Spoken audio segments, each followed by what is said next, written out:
Welcome, weary traveller of the digital night. Imagine drifting into a world where the rustle of leaves in Viridian Forest whispers ancient secrets, and the distant cry of a legendary beast echoes like a lullaby from forgotten dreams. This is your invitation to a 3-hour journey through the hidden lore of Pokémon, a vast tapestry of myths, mysteries, and mesmerizing tales designed not to thrill with battles or quests, but to cradle your mind into peaceful slumber. In the Pokémon universe, every creature, every region, every shimmering badge holds a story deeper than the oceans of Hoenn or the starry skies of Sinnoh.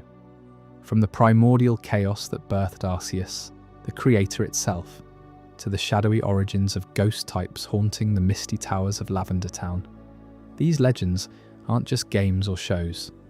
They're a living mythology, woven with threads of wonder, loss, and quiet magic. We've all chased Pikachu's spark or dreamed of riding on Latios wings, but tonight, let go of the controller. Sink into your bed, dim the lights, and allow these narratives to unfold like a gentle tide, washing away the day's chaos. Why Pokémon lore for sleep? Because in its heart, this world is a sanctuary of serenity amid adventure. Picture the eternal dance of Dialga and Palkia, guardians of time and space, their rhythms syncing with your slowing breath. Or the forgotten ruins of Hisui, where ancient sins and spectral guardians reveal truths about harmony and hubris. Stories that soothe rather than startle, inviting reflection without demand. Over the next 3 hours, we'll wander through shadowed legends, enchanted evolutions, and the subtle bonds between trainer and Pokémon, all narrated in a voice as soft as a Jigglypuff's song, lulling you toward rest. No rush, no spoilers, no interruptions, just pure immersion. If your eyes grow heavy, that's the point. Let the lore carry you. Whether you're a lifelong fan rediscovering old favourites or a newcomer curious about the whispers behind the Pokéballs, this is your portal. Close your eyes, breathe deep, and step into the world where every Pokémon has a soul, every region a heartbeat. The journey begins now. Fade into the lore and sleep well. The dawn of the Pokémon world. Before the stars twinkled in the sky or the oceans whispered against unseen shores, the Pokémon world existed only as an endless void, a vast emptiness where time held no meaning and space stretched into oblivion.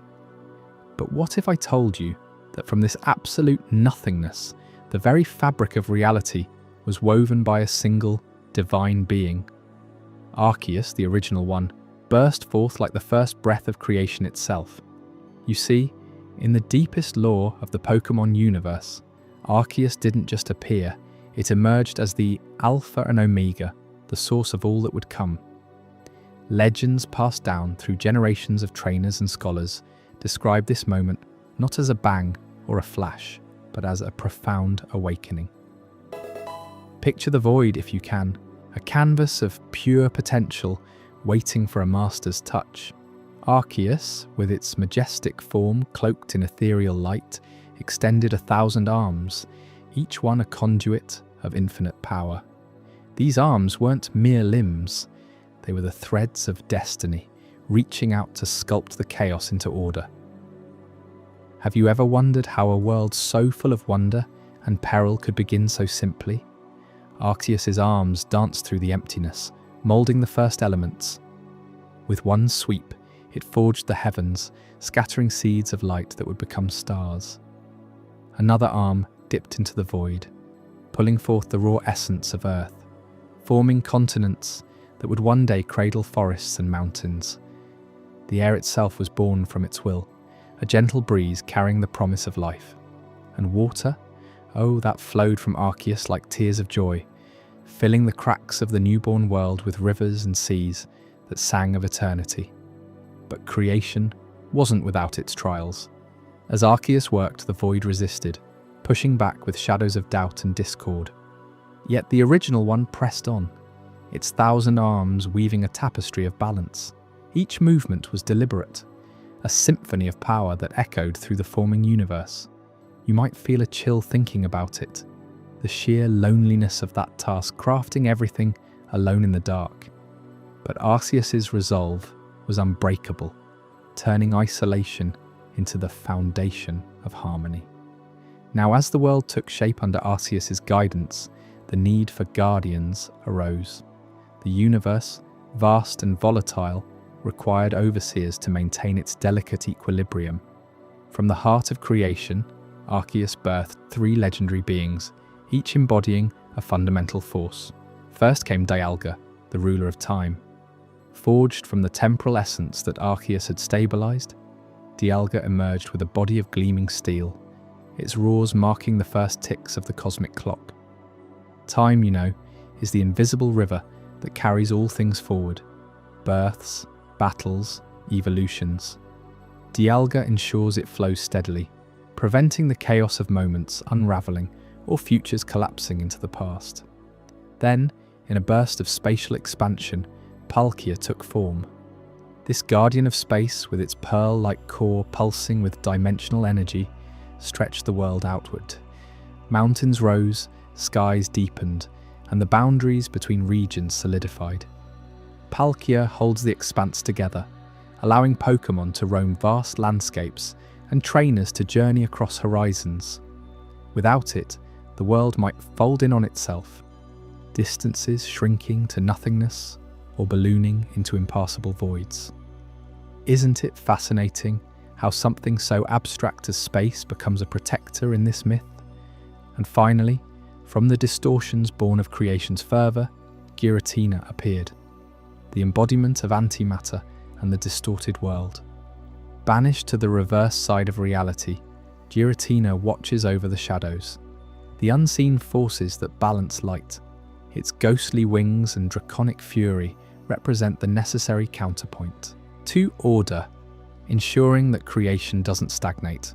Arceus, in its wisdom, recognized that even chaos has a place, a guardian to temper the extremes of time and space. These three, the creation trio, as they're often called, stand as pillars of the Pokémon cosmos. Dialga's diamond-hard form ticks eternally. Palkia's arms grasp the edges of infinity, and Giratina lurks in the fringes, a reminder of the wild heart beneath it all. Together, they form the triad that Arceus entrusted with the universe's stewardship. You can almost hear their ancient calls resonating through the lore, a lullaby of power that shaped everything we know. With the guardians in place, the world began to bloom. Life stirred in the cradle of this new paradise, and soon the first Pokémon emerged from the Earth's warm embrace. Tiny sparks of energy coalesced into simple creatures: Pichu scampering through nascent meadows, Magikarp splashing in shallow pools. The air hummed with their presence, a chorus of beginnings that filled the silence Arceus had once known alone. But humans, they arrived not as conquerors but as part of the grand design. In this primordial paradise, the earliest humans awoke amid the Pokémon, their eyes wide with the same wonder you feel now. Legends speak of a time when boundaries between species blurred, where a child might share berries with a curious Eevee under the glow of a perpetual dawn. No Pokeballs can find them. Instead, bonds formed through shared survival and joy.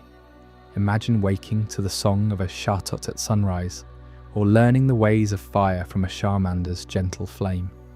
This harmony was pure, untainted by rivalry or capture, a dance of coexistence in Eden's shadow. You might ask yourself, how did such unity come to be? Arceus's creation wasn't random, it was infused with intent. Humans and Pokémon, born from the same creative force, recognized their kinship. Stories from ancient Sinnoh tablets describe gatherings around glowing lakes, where people and Pokémon communed in rituals of gratitude. A farmer tilling soil with a helpful Torterra, a healer drawing strength from Maldino's empathy. These were the threads of that first weave. It was a world where every rustle of leaves spoke of partnership, every distant roar an invitation to connect. Yet even in this idyll, whispers of change lingered. The Guardians watched from afar, their powers subtly influencing the paradise below. Dialga's passage of time brought seasons, allowing growth and renewal. Palkia's spaces expanded, revealing new wonders like hidden grottos teeming with rare blooms. Giratina's antimatter touch added mystery, pockets of the unknown that sparked curiosity in human hearts. Together, they nurtured an environment where harmony could thrive, but not without the seeds of adventure. As humans explored, they discovered the plates, fragments of Arceus' own power, scattered like jewels across the land. These artifacts, tied to the elements, became symbols of the original one's legacy. A human touching a stone might feel a surge of draconic might, bonding with a Garchomp in ways that echoed the creation myth. Such moments reinforced the paradise's ethos. All life interconnected, all power shared. But let's delve deeper into this harmony. Consider the myth of the first festival, held under a canopy of ancient trees. Humans and Pokémon gathered, their voices mingling in songs that mimicked the wind's sigh. Fire types kindled bonfires that warmed without burning. Water types conjured rains that refreshed without flooding. It was here that the concept of friendship took root, not as a tool for battle, but as the essence of existence. You can sense the peace in those tales, the way a Pikachu's spark lit a child's laughter, or how a Luxray's gaze offered silent protection. Of course, Paradise wasn't without its gentle challenges. Storms brewed from natural forces, testing the bonds. A sudden gale might scatter a herd of Bidoof, calling humans to aid in reunion. These trials strengthened the weave, proving that harmony endures through effort. Arceus, ever watchful, infused the land with restorative energies, ensuring that discord resolved into deeper unity. Now reflect on how this dawn sets the stage for everything that follows. The world Arceus shaped, guarded by Dialga, Palkia, and Giratina, became a canvas for endless stories. Humans and Pokémon, in their primordial bond, laid the groundwork for legends yet to unfold. But what secrets do these very guardians hold? Their births were just the beginning, and the tales of their exploits promise revelations that will deepen your understanding of creation's true scope. As we drift toward the next layer of this lore, prepare to uncover the legends of the creation trio. What feats did Dialga, Palkia, and Giratina perform in those early eons? Their stories, woven with threads of time-warping wonders and space-bending mysteries, will leave you yearning for more in this endless night of discovery. In the quiet aftermath of creation, the world settled into a rhythm all its own. Arceus retreated to a higher plane, its 1,000 arms folded in repose, content with the harmony it had sparked. Yet echoes of its emergence lingered in every Pokémon cry, every human dream. You feel it too, don't you? That pull toward the origins, the comfort of knowing that from nothing came everything we cherish. Let's expand on the Guardians a bit more, for their births weren't isolated events. When Arceus summoned Dialga, it drew from the core of temporal flux, a swirling vortex within the void. The birth was marked by a chime that resonated across dimensions, setting the heartbeat of the universe. Dialga's eyes, like twin clocks, first gazed upon a formless expanse and imposed structure, allowing the first day to dawn. Without this, seasons might never cycle, evolution stall, and the thrill of a Pokémon League's timeline dissolve into irrelevance. Palkia's arrival followed, born from the spatial rifts Arceus tore open to make room for life, its form uncoiled like a dragon from a pearl, expanding the void into habitable realms. Legends say Palkia's first breath inflated the skies, creating the Blue Vault today. It prevented collapse, ensuring that regions like Kanto and Johto could exist side by side, worlds apart yet connected. Imagine the awe of early humans, witnessing Palkia's silhouette against the stars, a promise of exploration without end. Giratina's birth, though, carries a shadow of tragedy and necessity. As antimatter's avatar, it was shaped from the residues of creation, the parts too wild for the main world. Arceus, foreseeing the need for balance, cast it into the distortion world, a mirror realm of inverted gravity and twisted paths. There, Giratina broods, its presence a safeguard against over-order. Whispers in lore suggest it ventures forth, in times of imbalance, like when unchecked ambition threatens the harmony. Its role reminds us that even in paradise, darkness has purpose. This trio's interplay fostered the primordial paradise where humans first appeared. Emerging from clay moulded by Arceus's hands, or perhaps from eggs laid in sacred groves, these early humans were attuned to the world's pulse. They spoke a language of gestures and energies, understood by Pokémon as kin. A young wanderer might ally with a herdier for protection on misty trails, their steps synchronized like old friends. Food was shared from communal bounties, berries ripened by the sun's steady march under Dialga's watch. One tale stands out, the bonding of the first trainer, not with a Pokeball, but with a heart open to the wild. This figure, known as the Dawn Walker, encountered a lone Absol amid gathering clouds. Foreseeing peril, the Absol guided the human to safety, forging a pact sealed by shared survival. From such encounters, villages rose, huts woven with vines from Leafeon, fires tended by Chimchar's kin. Harmony wasn't imposed, it grew organically, like roots delving into fertile soil. Yet this era held subtle prophecies. The plates Arceus left behind became focal points for gatherings. A flame plate might empower a group to fend off a natural blaze, drawing on Entei's distant spirit. Water plates summoned calm seas for fishing with lanterns light. These tools bridged human ingenuity and Pokémon instinct, hinting at future evolutions in partnership. As paradise flourished, so did diversity. Forests teemed with bug types like Caterpie, evolving under time's gentle nudge. Oceans birthed schools of Remoraid, spaces allowing vast migrations. Even Giratina's influence crept in, manifesting as eerie fogs that revealed hidden Pokémon, like Spiritom's whispers. Humans learned to navigate these, their bonds deepening with each revelation. You can almost taste the serenity, the scent of wildflowers carried on Palkia's winds, the warmth of a shared den during Dialga's winter. It was a time when battles were playful spars, not conquests, teaching resilience without harm. Children rode Ponyta across plains, laughing as manes of fire trailed like comets. But beneath the peace, the Guardians stirred. Dialga's ticks accelerated in moments of growth. Palkia stretched borders to welcome new life.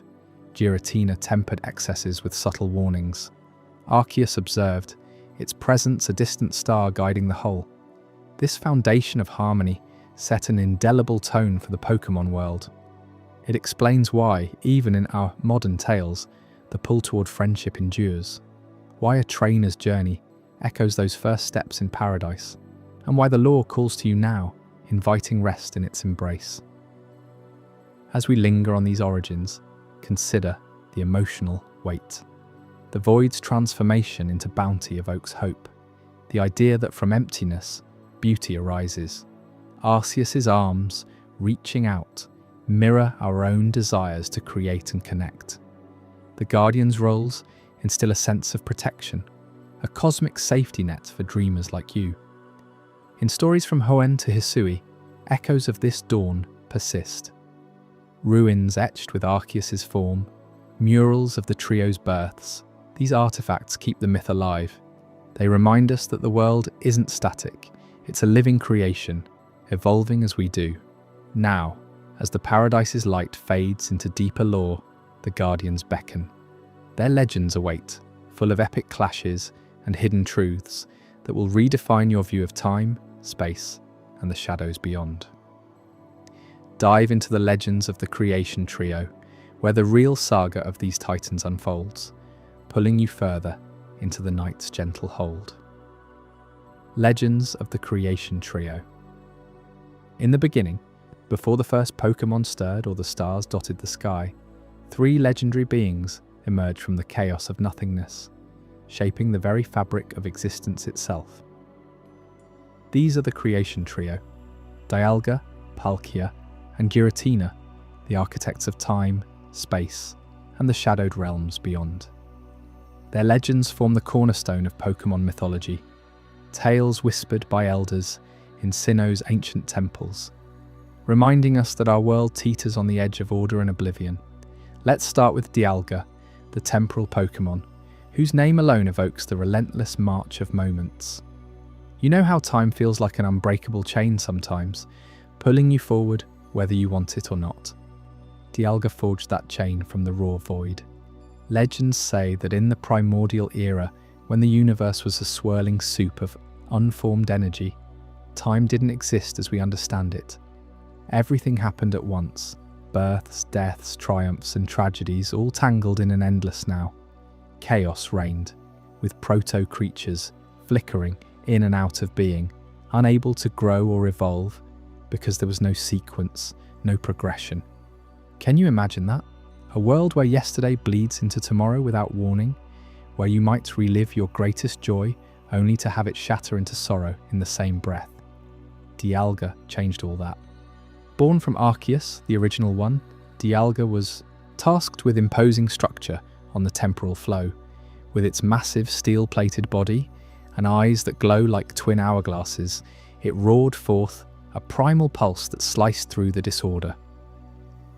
That roar, it's said to be the origin of the ticking clock, the heartbeat of seasons turning. Dialga's power crystallized time into a linear path, allowing cause to precede effect, letting rivers carve canyons over eons instead of instants. Without Dialga, you'd never have watched a caterpie spin its cocoon and emerge as a butterfree. Evolution itself would be impossible, trapped in eternal stasis. But Dialga's role went beyond creation. It was a guardian against relapse. In the early eras, as the world began to take shape, rogue energies tried to unravel the timeline. Think of the shattered dimensions in those old Sinnoh myths, where time loops ensnared entire villages, forcing inhabitants to relive famines or battles forever. Dialga intervened, its roar of time ability, a cataclysmic blast that warps reality, sealing those breaches. Trainers who have faced Dialga in the wild, like those rare encounters in Platinum's Distortion World edges, describe a sensation of time slowing to a crawl, every second stretching like taffy. It's Dialga enforcing its domain, reminding lesser beings that time bows to no one but itself. And here's something that might keep you pondering as you drift. What if Dialga ever falters? Legends warn of time quakes, ripples where the past invades the present, like ghosts of ancient wars appearing in modern battles. Dialga prevents that chaos, stitch by stitch, ensuring your life unfolds in a coherent story. Shifting gears now, because time alone isn't enough, you need space to fill it. Enter Palkia, the spatial Pokémon, Dialga's counterpart, an eternal rival in the cosmic dance. If Dialga is the rhythm, Palkia is the stage, expanding the void into the vast, breathtaking regions we explore today. Picture this. After Dialga set time in motion, the universe was still a pinpoint, a single point of potential, squeezed into infinity's throat. No room for mountains to rise, no oceans to cradle life, just an oppressive squeeze where nothing could breathe or spread its wings. Palkia's arrival was explosive. Legends from Matt Coronet depict it bursting forth like a supernova, its pearl-like organ on its chest pulsing with spatial energy. That pearl, it's the heart of creation, a nexus that bends dimensions. With a single decree, often illustrated in ancient murals as a thunderous command, Palkia stretched the fabric of space, unfurling it like a map across the stars. Suddenly there were horizons, the lush plains of Kanto giving way to Johto's misty peaks, Hoenn's volcanic isles separated by endless seas, and Sinnoh's icy tundras vast enough for legends to hide. Palkia didn't just create distance, it birthed possibility. Forests could grow tall because soil had depth. Skies could hold clouds because height existed. Without Palkia, The Pokémon world would be a claustrophobic speck, all creatures piled in eternal proximity, fighting for the same breath of air. Yet Palkia's expansions weren't without peril. In those formative days, as space yawned open, voids formed, pockets of nothingness that swallowed light and life. Stories from Pearl version lore tell of spatial rifts, tiers where explorers vanished into folds of non-existence, their cries echoing from impossible directions. Palkia mends these with its spatial rend, a slashing force that slices through barriers, realigning the world. Imagine sailing the Sinnoh seas and feeling the ship lurch as Palkia adjusts a continental shift, preventing an island from drifting into oblivion. Trainers who've bonded with Palkia in dreams or battles speak of a liberating rush, like your body expanding to fill the universe, every step covering miles in a thought. But wield that power carelessly, and you risk collapse, cities folding in on themselves, as hinted in the anime's episodes where Palkia's rage warps Celestic Town. You might wonder, with time and space so perfectly balanced by Dialga and Palkia, how could anything go wrong? That's where the twist in this triad comes in, the shadow to their light, Giratina. While its siblings shaped the ordered realms, Giratina embodied the antimatter, the raw, untamed fury that Arceus couldn't fully contain. Legends portray Giratina not as a villain, but as a necessary counterforce, born from the same divine spark yet twisted by its own destructive rage. In the early eras, as Dialga and Palkia wove their tapestries, Giratina rampaged its ghostly form, winged and serpentine, with a golden half-body like a fractured mirror, tearing at the seams. It saw the rigid structures its siblings imposed as prisons, and in its wrath it shattered nascent worlds, pulling time backward and crumpling space into knots. Arceus, the creator, couldn't destroy Giratina. It was too integral, a hint of the hidden balances that keep existence dynamic. Instead, banishment was the decree. Giratina was cast into the distortion world, a parallel dimension of inverted gravity and warped physics, where up is down and reality flips like a coin. There it rules as the renegade Pokémon, brooding in eternal isolation, its presence a safeguard against total harmony. Why? Because without chaos, there's no growth. Giratina's rage prevents stagnation. Its occasional breaches into our world, like in the events of Platinum, stir innovation. New evolutions born from crisis, trainers rising to legends amid the turmoil. This banishment isn't punishment alone, it's a delicate equilibrium. Myths from the Sinnoh region suggest Giratina watches, a spectral guardian ensuring Dialga and Palkia don't overreach. If time flows too steadily, Giratina's influence introduces unpredictability, like sudden weather shifts or mysterious disappearances that force adaptation. And space? Its distortions create hidden grottos, secret realms, where rare Pokémon thrive. You've felt it, haven't you? That eerie pull in certain caves or during full moons, when the air thickens with otherworldly whispers. That's Giratina, hinting at the balances we overlook, the yin to the yang of creation. Delving deeper into these legends, consider how they intertwine in Sinnoh's oral traditions. Elders around Lake Verity recount a great convergence, where Dialga, Palkia, and Giratina clashed in the planet's core, their energies forging the spear pillar. Dialga's metallic roar synchronized with Palkia's spatial hum, but Giratina's shadow wail nearly undid it all, creating the reverse world as a byproduct.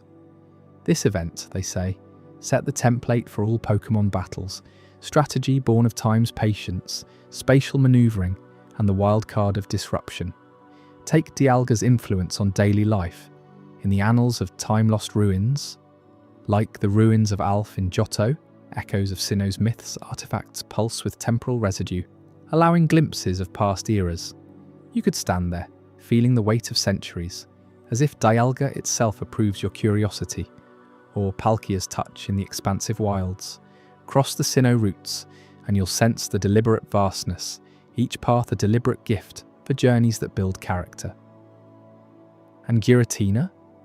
It lurks in the unexplained, missing persons cases in the games, or anime plotlines where dimensions bleed, teaching that true strength comes from facing the unknown. But these aren't just stories for campfires, they mirror our own struggles. Dialga teaches resilience in the face of inevitable change. Your Pokémon team evolving, not despite time, but because of it. Palkia reminds us to claim our space, to explore without fear of the empty. Giratina, it whispers that rage, when channeled, forges diamonds from coal. Together, the creation trio ensures the world isn't a static painting, but a living, breathing epic. As we wrap this chapter on the legends of the creation trio, their tales leave you with a profound sense of interconnectedness. Every tick of the clock and step on the path a nod to their legacy. Yet this is only the beginning of Sinnoh's mysteries. Up next in Chapter 3, The Lake Guardian's Awakening, you'll uncover how 3 enigmatic spirits rose from sacred waters to protect the very essence of willpower, emotion, and knowledge, secrets that could redefine what it means to bond with Pokémon. What hidden powers await in those depths? Stay with me as we dive in. The Lake Guardian's Awakening. Deep in the misty highlands of Sinnoh, 3 sacred lakes hold secrets that pulse like the heartbeat of the world itself. These are no ordinary bodies of water. They are the cradles of the Lake Guardians, ancient beings born from the very essence of what makes us human. Uxie, Mesprit, and Azelf, they embody knowledge, emotion, and willpower, the 3 pillars that define our existence. Without them, the balance of life teeters on the edge of oblivion. Picture the region of Sinnoh, where jagged mountains pierce the sky and ancient forests whisper forgotten tales. At the heart of this land lie Lake Verity, Lake Acuity, and Lake Valor, each a shimmering mirror reflecting the soul of humanity. These lakes aren't just geographical wonders, they're repositories of primal forces, guarded by Pokémon that emerged in the dawn of creation to safeguard our spirits. You see, long before trainers roamed the paths of Route 201 or battled in the shadows of Mount Coronet, these guardians stirred from their watery depths, drawn by a call to protect what was most fragile, the human mind, heart, and resolve. Let's start with Uxie, the guardian of knowledge, who resides in the icy embrace of Lake Acuity.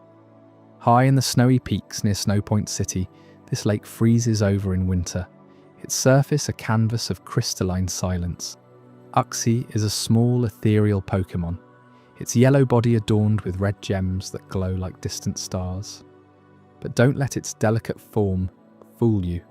Uxie is the embodiment of intellect, the quiet force that sparks curiosity and unlocks understanding. Legend tells us that Uxie was the first to awaken, peering from the lake's depths when humanity's earliest thinkers began to question the world around them. It gifted the ability to reason, to learn, to build civilizations from mere survival instincts. Without Uxie's influence, our minds would wander aimlessly, devoid of the spark that turns confusion into clarity. You might wonder, how does a Pokémon like Uxie actually protect human spirits? It's through subtle interventions, woven into the fabric of daily life. Imagine a young scholar in Eterna City, poring over dusty tomes in the library, on the verge of a breakthrough. A gentle ripple in their thoughts, an idea that crystallizes out of nowhere. That could be Uxie's touch, ensuring knowledge flows freely and prevents the fog of ignorance from settling in. In Sinnoh's myths, Uxie is said to have closed its eyes to create the art of memory, allowing humans to store wisdom across generations. Open those eyes and reality bends, close them, and the world remembers. It's a power that's both awe-inspiring and humbling, reminding you that every question you ask carries the echo of this guardian's ancient vigilance. Now shift your gaze to Lake Valor, where the fires of willpower burn eternal. Nestled in the volcanic heartlands near Sunyshore City, this lake steams with geothermal warmth. Its waters are vivid crimson under the sun. Here dwells Azelf, the guardian of willpower, a sprite of unyielding determination, wrapped in a form as striking as its resolve. Azelf's body shimmers in shades of blue and red, with tendrils that seem to grasp at the air itself, pulling strength from the ether. This Pokémon didn't just emerge, it burst forth like a declaration of defiance when early humans faced their first great trials: starvation, beasts, the harsh unknown. Azelf embodies the sheer force of will that pushes us forward, the inner fire that turns despair into action. Think of the explorers who charted Sinnoh's wilds, pressing on through blizzards and treacherous passes. That unbreakable drive, it's Azelf's legacy, infused into every soul that refuses to yield. In the old tales, Azelf is the one who taught humanity to stand tall against the gods themselves, to forge tools and alliances where others saw only defeat. Its presence in Lake Valor is a testament to resilience. The lake's constant bubbling is said to be Azelf's heartbeat, urging the world onward. Without this guardian, willpower fades and spirits crumble under the weight of inaction. You feel it in your own life, don't you? That moment when you push through exhaustion, when giving up seems easiest, that's Azelf whispering, "Not yet." And then there's Mesprit, the guardian of emotion, who dances in the gentle waves of Lake Verity, just outside Twinleaf Town. This lake is the most accessible of the three, its shores lined with reeds that sway like forgotten lullabies. Mesprit is a whirlwind of feeling, its pink form accented with green and yellow, evoking the chaos and beauty of the heart. Unlike the stoic Uxie or fierce Azelf, Mesprit is playful, elusive, flitting from joy to sorrow in an instant. It awakened amid the first bonds between humans and Pokémon, when laughter echoed across the plains and tears fell for lost companions. Mesprit protects the emotional core of our spirits, the raw feelings that connect us to each other and to the world. It's the rush of excitement when you catch your first Pokémon, the ache of farewell in a heated battle, the warmth of friendship under the stars. Legends say Mesprit wandered the early world, touching hearts to weave the tapestry of empathy. Without it, emotions wither, leaving us isolated in a sea of numbness. Imagine a village in San Gem Town, where a festival brings everyone together. Mesprit's influence ensures those shared laughs and tears bind the community, preventing the drift into emotional voids. You know that flutter in your chest during a close call? That's Mesprit, alive and vigilant, keeping your spirit vibrant.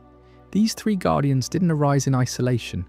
Their emergence was a symphony of necessity, timed to the birth of human consciousness. As Sinnoh's lands formed from the chaos of creation, the lake stirred. First, Lake Acuity's waters cleared, revealing Uxie, who bestowed knowledge to guide fledgling minds. Then Lake Verity rippled with laughter and sighs, as Mesprit surfaced to infuse emotion into barren souls.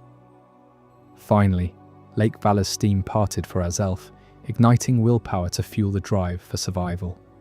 Together, they formed a trinity, emerging to protect human spirits from the encroaching darkness of the unknown. Their role is eternal guardianship, ensuring that knowledge enlightens, emotion connects, and willpower endures.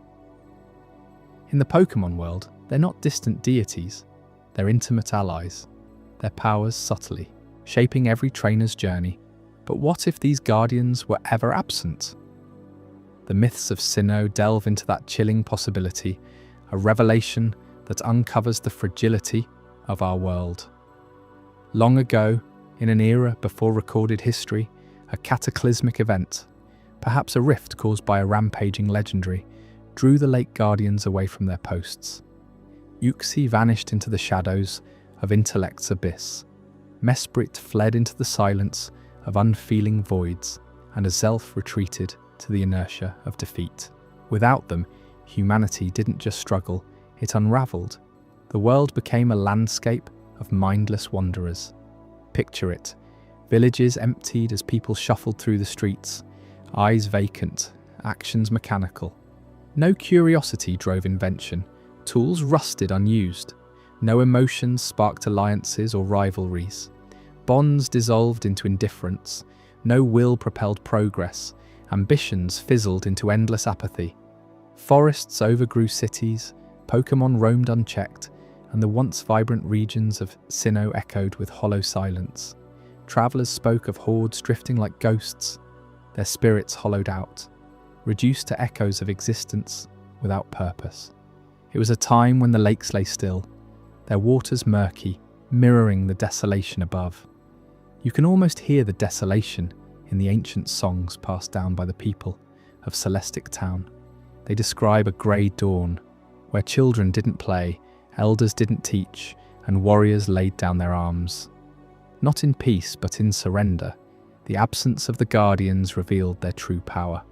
They aren't just protectors, they're the architects of what makes life worth living. Knowledge without Uxie becomes rote repetition. Emotion without Mesprit turns to cold detachment.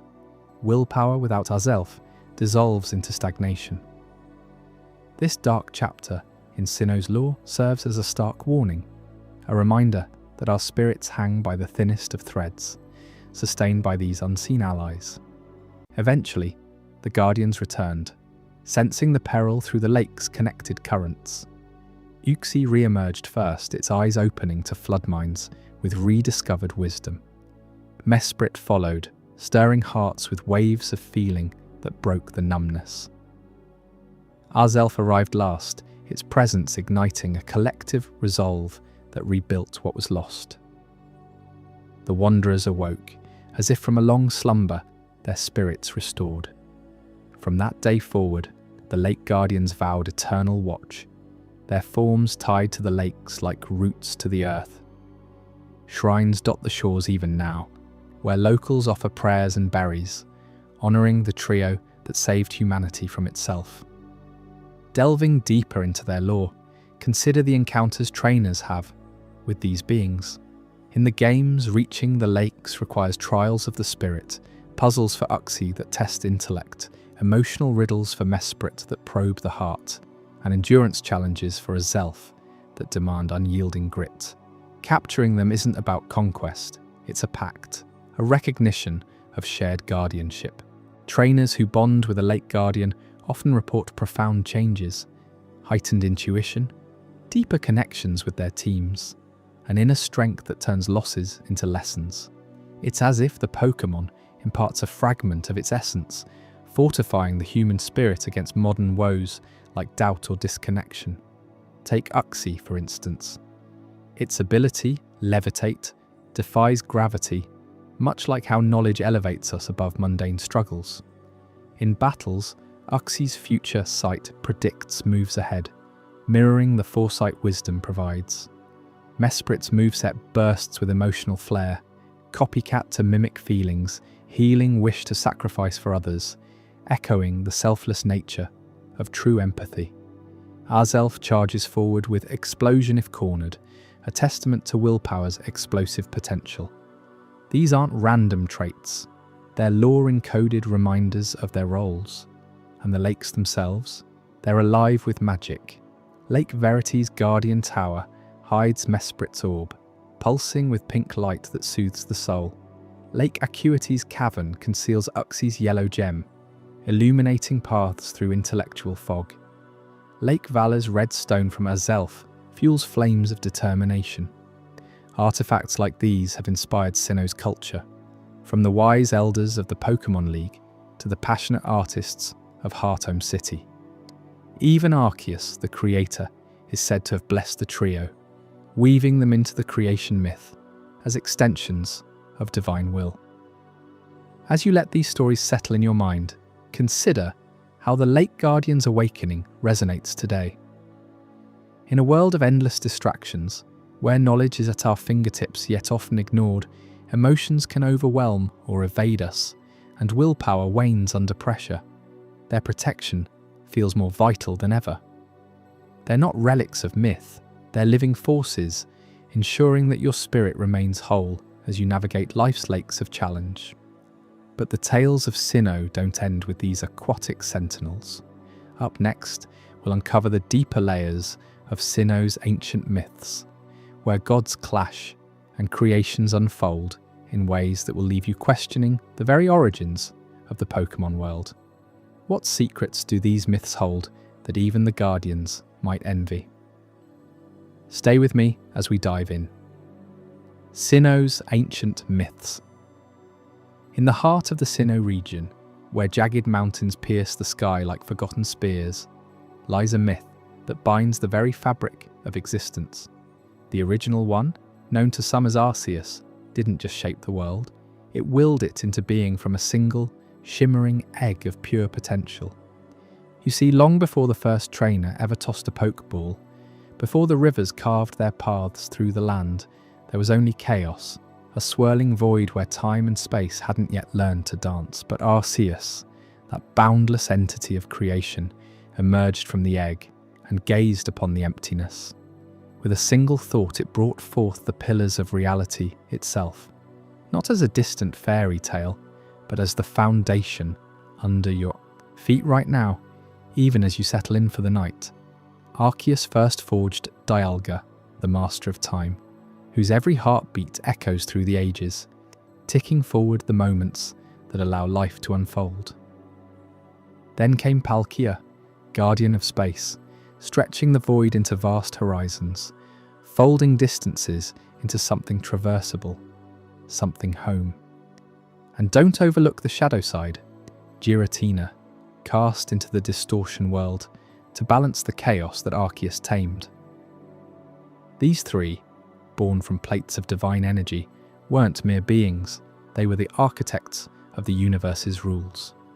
You might wonder, how does a single entity hold such power? It's said Arceus carries the essence of all types, normal, fire, water, everyone, switching forms like a chameleon of the gods, ensuring no corner of creation goes untouched. But the story deepens when Arceus turned its gaze to the earthly realm. From its divine will, the Sinnoh region blossomed like a flower in dawn's light. Mountains rose from the plains, their peaks crowned with eternal snow, while lakes formed as mirrors to the stars, reflecting the Creator's infinite wisdom. The original one didn't stop at landscapes. It breathed life into the Pokémon that roamed there, from the humble Bidoof scurrying along riverbanks to the majestic Empoleon gliding through icy waters. Each creature, carries a spark of that original essence, a reminder that we're all woven from the same cosmic thread. Legends whisper that Arceus wandered these newborn lands, its hooves leaving imprints that became sacred sites, places where the veil between mortal and divine thins just enough to feel the pulse of eternity. Now let's draw closer to one of those sacred sites, the Spear Pillar, standing tall on the summit of Mount Coronet, like a sentinel from the dawn of time. This isn't just a rocky outcrop, it's a gateway, a threshold where the human world brushes against the divine. Carved by forces beyond comprehension, its pillars gleam with an otherworldly light, especially under the full moon, when shadows play tricks that make you question reality itself. Have you ever stood at the edge of something vast and felt a pull, like the world itself is calling? That's the essence of Spear Pillar, a portal where trainers of legend have summoned the gods themselves. It's here that the creation plates align, channeling Arceus' will to summon Dialga, Palkia, even the elusive Uxie, Mesprit, and Azelf from their hidden lakes. Explorers in Sinnoh's past spoke of it as the axis of the world, where the Spear Pillar's energy resonates with the original one's lingering presence. To approach it, you climb through twisting caves and howling winds, each step a test of resolve, until the air grows thick with possibility. Legends tell of priests and shamans who gathered there in ancient rites, chanting to the pillars to glimpse the future or heal the land. But it's more than ritual, it's a bridge. When the stars align just right, the pillar hums, with power, ripping open tears in space-time that let divine encounters spill into our realm. Imagine the thrill and the terror of seeing Dialga's silhouette emerge, its roar shaking the foundations of what you thought was solid ground.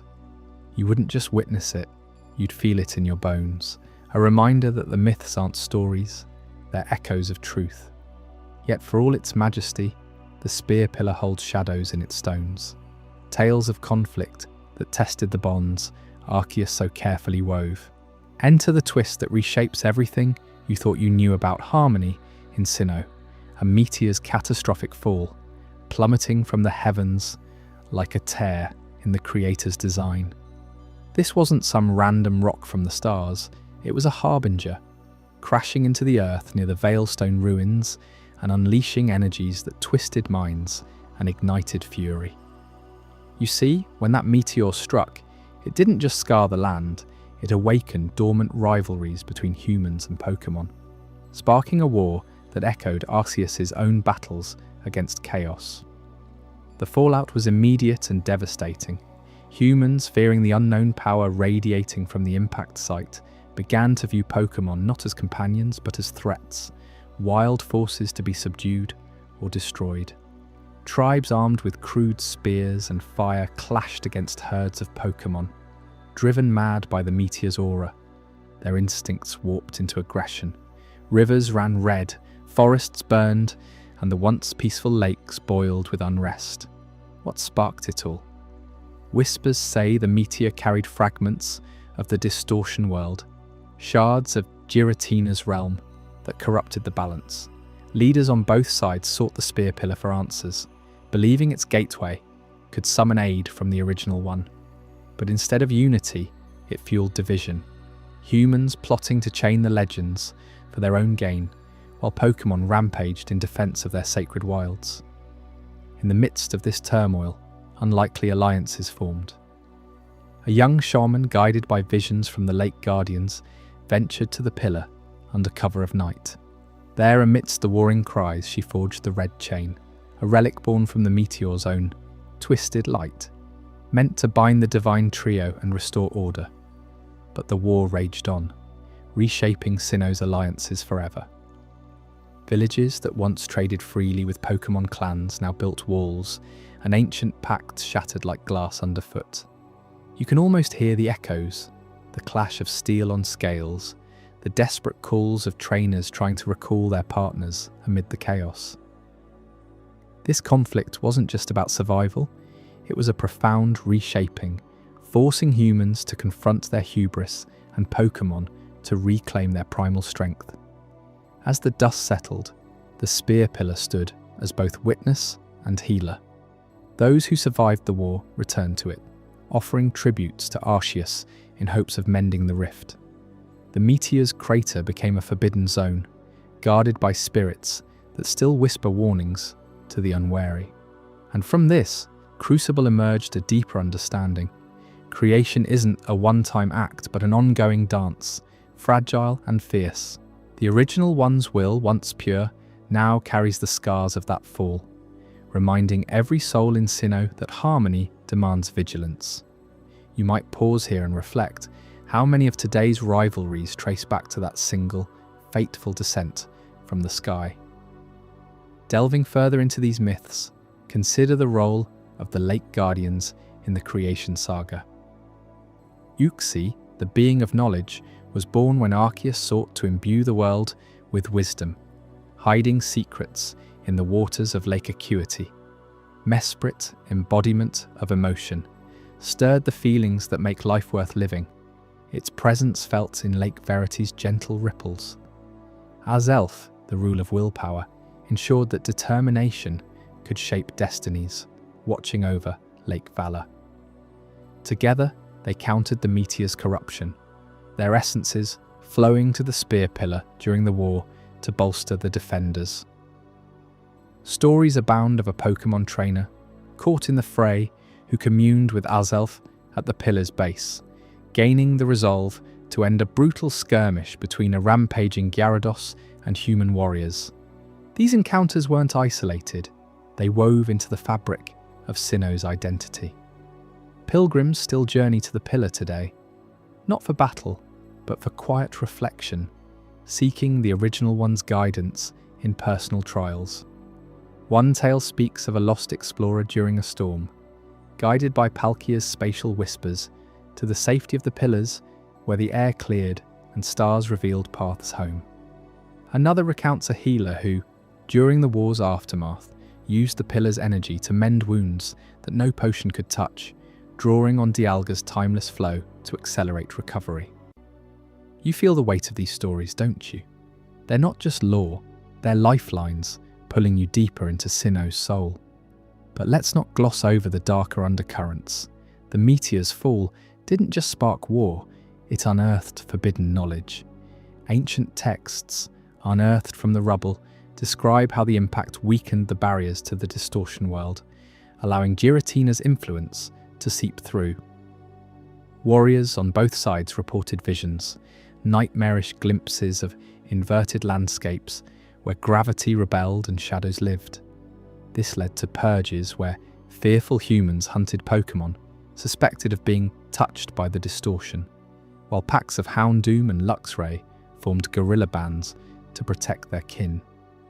The red chain, that desperate invention, became a symbol of both salvation and sorrow, used once to summon the legends and avert total annihilation, but at the cost of the shaman's life, her spirit said to linger in the pillar's winds. Through it all, Arceus watched from beyond, its divine will tested but unbroken. The creation of Sinnoh, once a symphony of emergence, evolved into a ballad of resilience. The spear pillar, scarred yet standing, serves as eternal testament, a gateway not just to encounters but to redemption. As alliances reformed in the war's wake, humans and Pokémon forged new bonds, tempered by fire and meteor dust. Settlements rose around the lakes, blending human ingenuity with Pokémon prowess, and the pillar became a neutral ground for diplomacy. You can sense the transformation, can't you? From chaos to cautious peace, it's a cycle that mirrors our own struggles, making these myths feel intimately close. And yet, the echoes of that ancient war linger in Sinnoh's every corner. Modern trainers who scale Mount Coronet often report strange phenomena at the pillar, flickers of old battles like holographic memories replaying in the mist. Is it Giratina's grudge, or Arceus' reminder to tread lightly? The original one's creation wasn't flawless. It was alive, adaptable, capable of withstanding the meteor's fury. This resilience defines Sinnoh, turning potential ruin into a richer tapestry of life. As we wrap this chapter on Sinnoh's ancient myths, with the Spear Pillar's gateway still shimmering in our minds and the scars of that meteor-fueled war reminding us of fragile peace, you're left wondering about the guardians who predated even these legends. Up next in Chapter 5, the Regis and Ancient Guardians will uncover colossal beings sculpted from stone and myth, protectors whose awakening could shake the earth itself. What secrets do they hold that even Arceus might envy? The Regis and Ancient Guardians. Deep in the shadowed crevices of ancient ruins, where the earth's bones lie exposed to the whispering winds, three colossal beings stirred from an eternal slumber. These were the Regis, Regirock, Regisay, and Registeel, legendary guardians forged not from flesh, but from the very elements that shape our world. You might wonder, how could stone, ice, and metal come alive, pulsing with an otherworldly power? That's the mystery we're unraveling tonight, as we delve into their awakening and the forgotten purpose that binds them to the Pokémon world's deepest secrets. Not as a distant tale, but as a discovery, unfolding right before your ears. It begins with a wandering explorer, a figure lost to the annals of history, much like the ruins themselves. This intrepid soul, driven by an insatiable curiosity, roamed the wild frontiers of Hoenn, where jagged mountains pierce the sky and frozen tundras defy the sun's warmth. Legends spoke of hidden temples, sealed away by forces beyond mortal comprehension, and it was there, in the heart of these forsaken places, that the explorer's path led.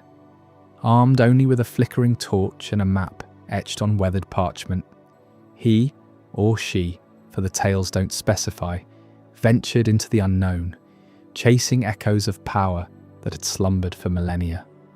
The first awakening came in the scorched Badlands, where the ground cracked like old pottery underfoot.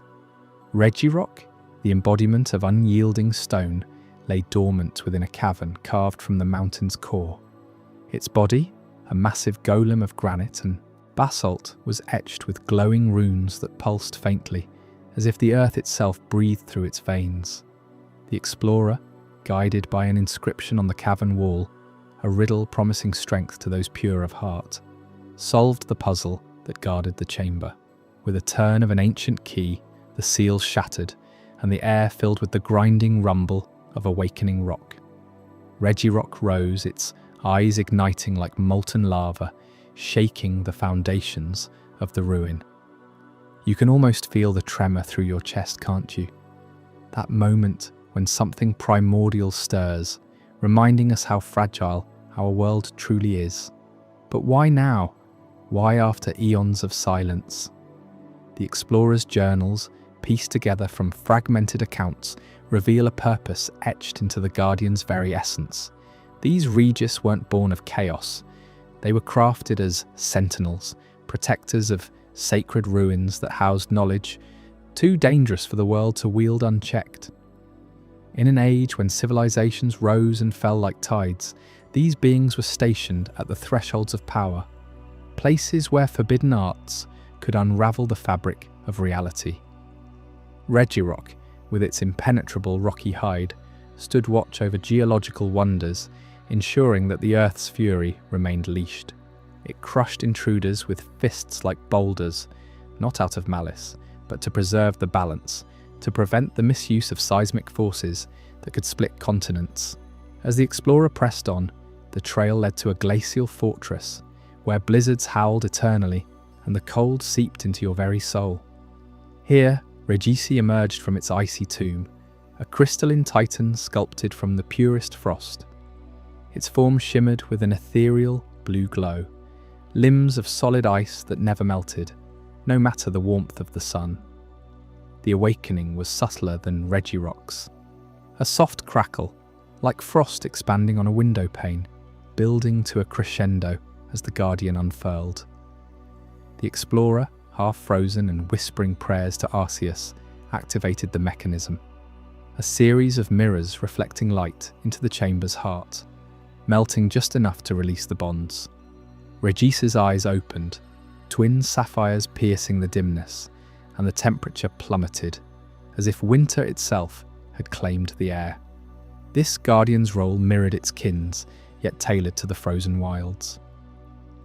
Regiti patrolled the ruins of Arctic lore, where ancient shamans once communed with the spirits of snow and storm, sealed away to thwart those who sought to harness cryomantic energies, powers that could encase entire armies in eternal ice.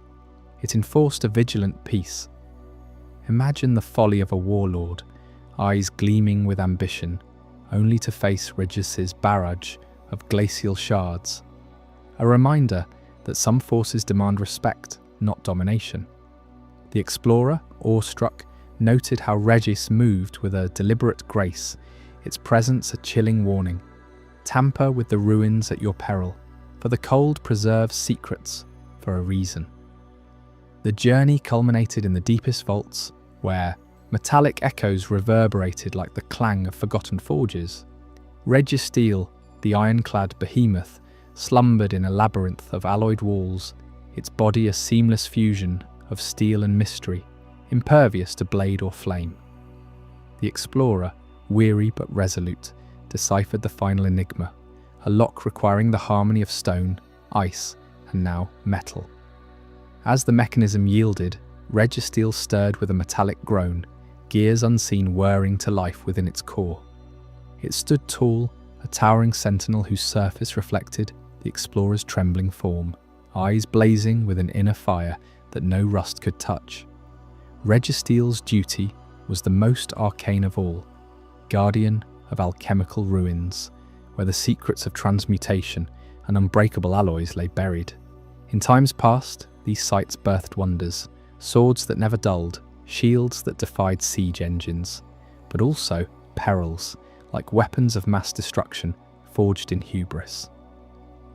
Sealed to prevent the misuse of such power, Registeel enforced isolation with laser-like precision, its beams cutting through deception as easily as armor. The explorer watched in hushed reverence as it scanned the chamber, ensuring no threat lingered, its form a testament to creation's double edge. Yet as these awakenings unfolded, a greater truth emerged, one that ties the Regis to the grand tapestry of Pokémon legend. You see, they weren't solitary. They were extensions of a mightier force, Regigigas, the colossal mover of continents. This behemoth, towering like a living mountain, once towed entire landmasses across oceans, shaping the world as we know it. The Regis, born from its unfathomable power, were dispatched as its emissaries, each embodying an aspect of creation: rock for the Earth's foundation, ice for its chilling embrace, steel for its enduring strength. But Regigigas, weary from its labours or perhaps sensing humanity's growing greed, commanded them to seal themselves away. In slumber, they protected not just the ruins, but the legacy of a world remade by divine hands. Think about that for a moment. Regigigas, with eyes that could pierce the veil of time, created these guardians in its image, infusing them with fragments of its essence. Regirock's durability echoes the continents it helped form.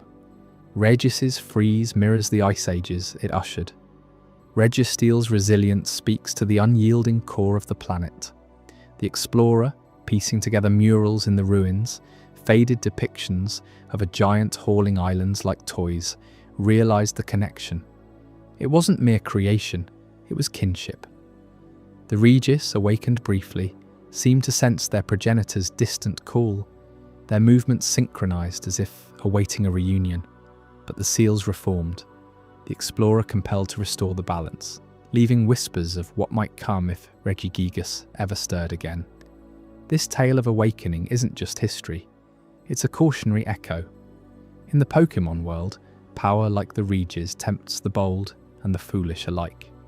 Remember the explorer's fate?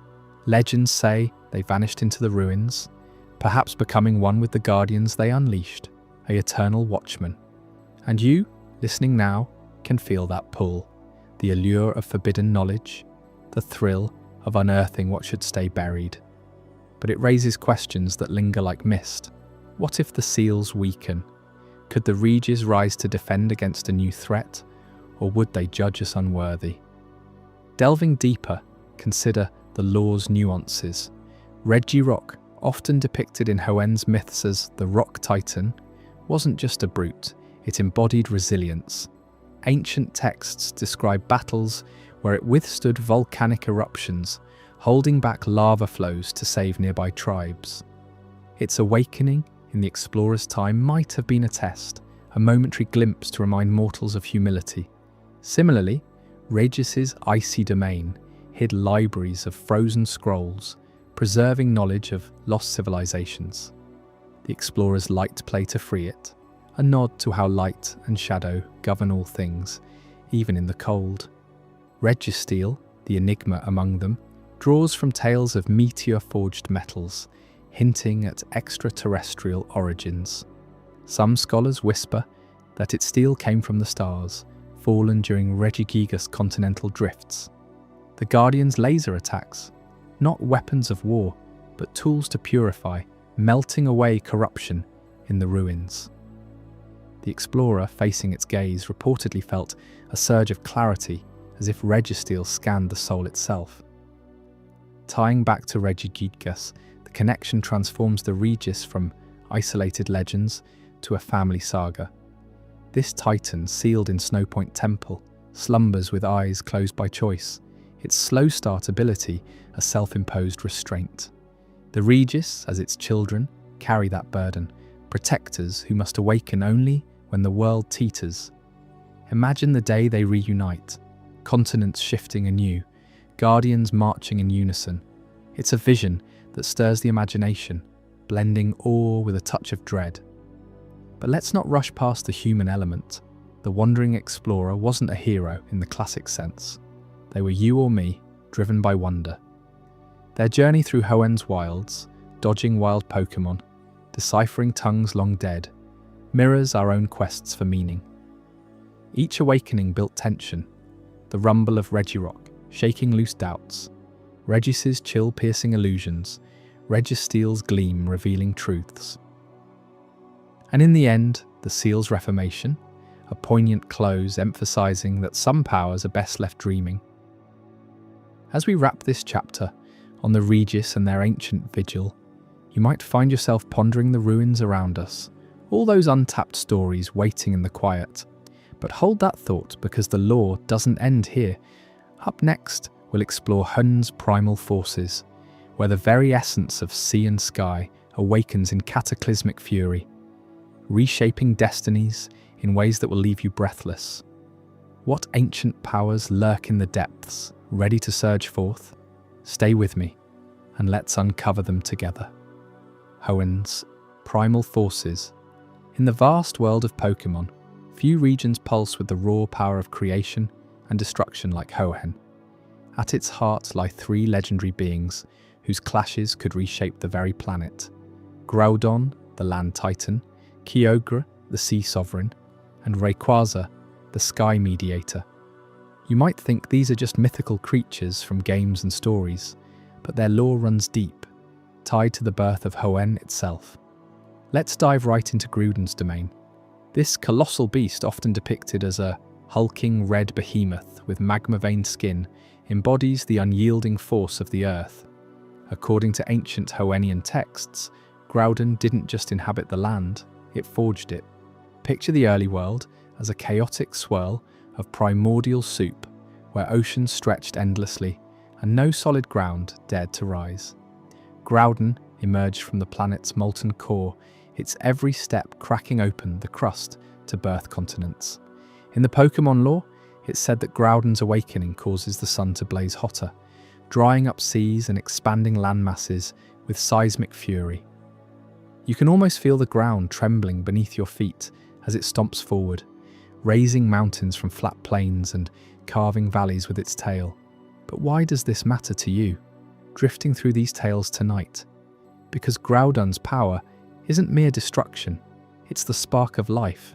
Forests sprout in its wake, rivers carve new paths, and Pokémon like Camerupt and Rhyperior thrive in the fertile soils it creates. Without Groudon, Hoenn's diverse landscapes, from the volcanic peaks of Mut Chimney to the lush roots of Route 119, might never have existed. It's a reminder that creation often comes with a roar. Now shift your gaze to the depths, where Kyogre reigns supreme. This azure leviathan, with its finned form slicing through waves like a living tsunami, counters Groudon's expansion with relentless aquatic might. Legends whisper that Kyogre slumbered in the planet's ancient oceans, awakening to flood the world and claim dominance for the seas. In Hoenn's mythology, its cry summons endless rain, swelling oceans until they swallow coastlines whole. Imagine standing on a cliffside in Slateport City, watching as Kyogre surfaces, its blue orbs glowing like submerged stars, and the tide rises, not in gentle waves, but in cataclysmic surges. This isn't just about water, it's about balance, or the lack of it. Kyogre's dominance cools the air, nourishes coral reefs, teeming with Pokémon like Sharpedo and Wailord, and keeps the world's thirst quenched.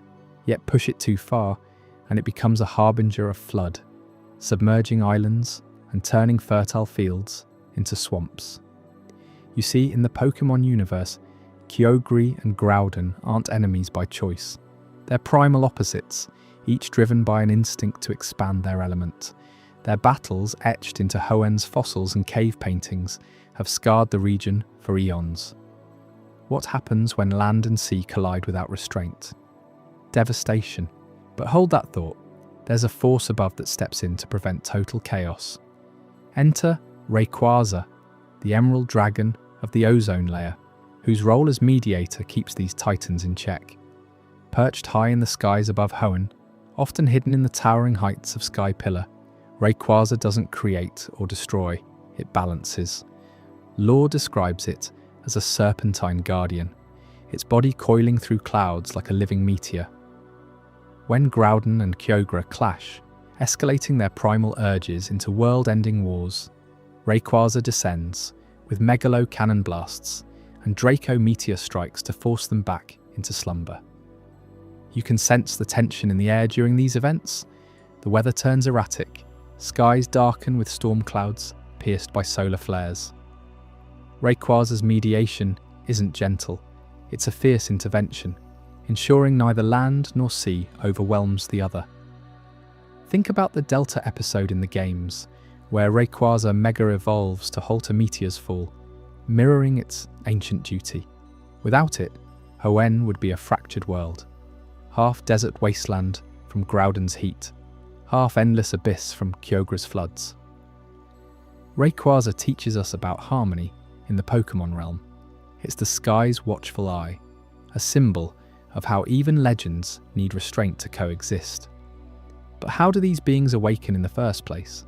That's where a hidden twist in the lore comes into play, one that echoes those ancient battles right into the hands of trainers like you. Buried in Hoenn's myths are the Red Orb and Blue Orb, twin artifacts pulsing with otherworldly energy. These aren't just shiny trinkets, they're keys to primal reversion, unlocking Groudon and Kyogre's most ferocious forms. The Red Orb, crimson as fresh lava, resonates with Groudon's essence, amplifying its drought aura until the earth cracks and volcanoes erupt anew. Hold it, and you feel the heat rising, the ground pulsing like a heartbeat.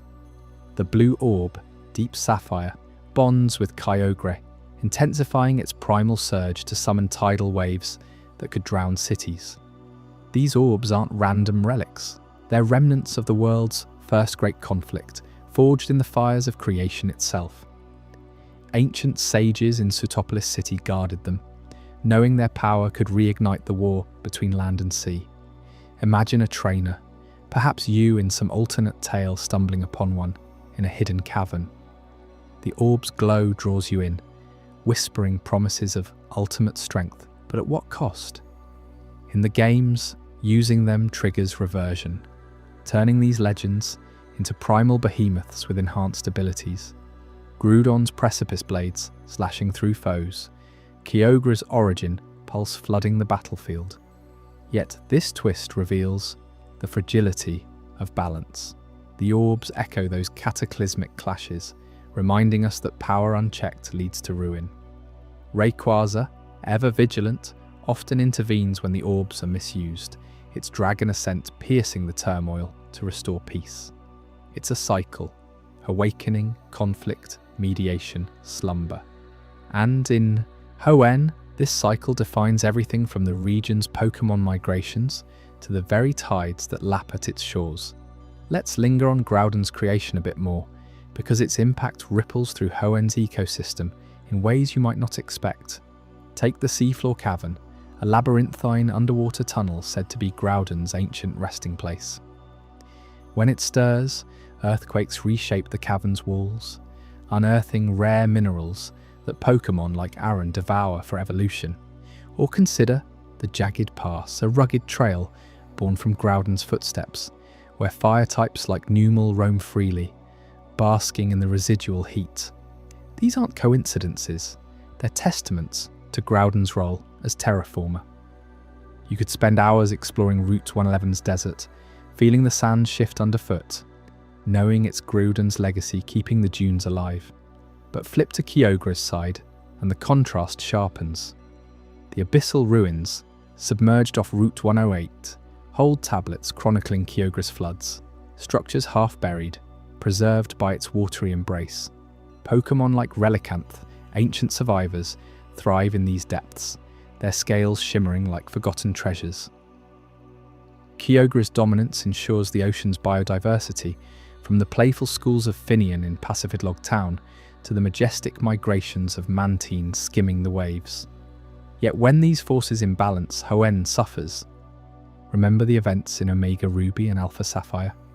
Groudon's drought withers crops in Mauville, while Kyogre's rains turn Lily Cove into a lagoon.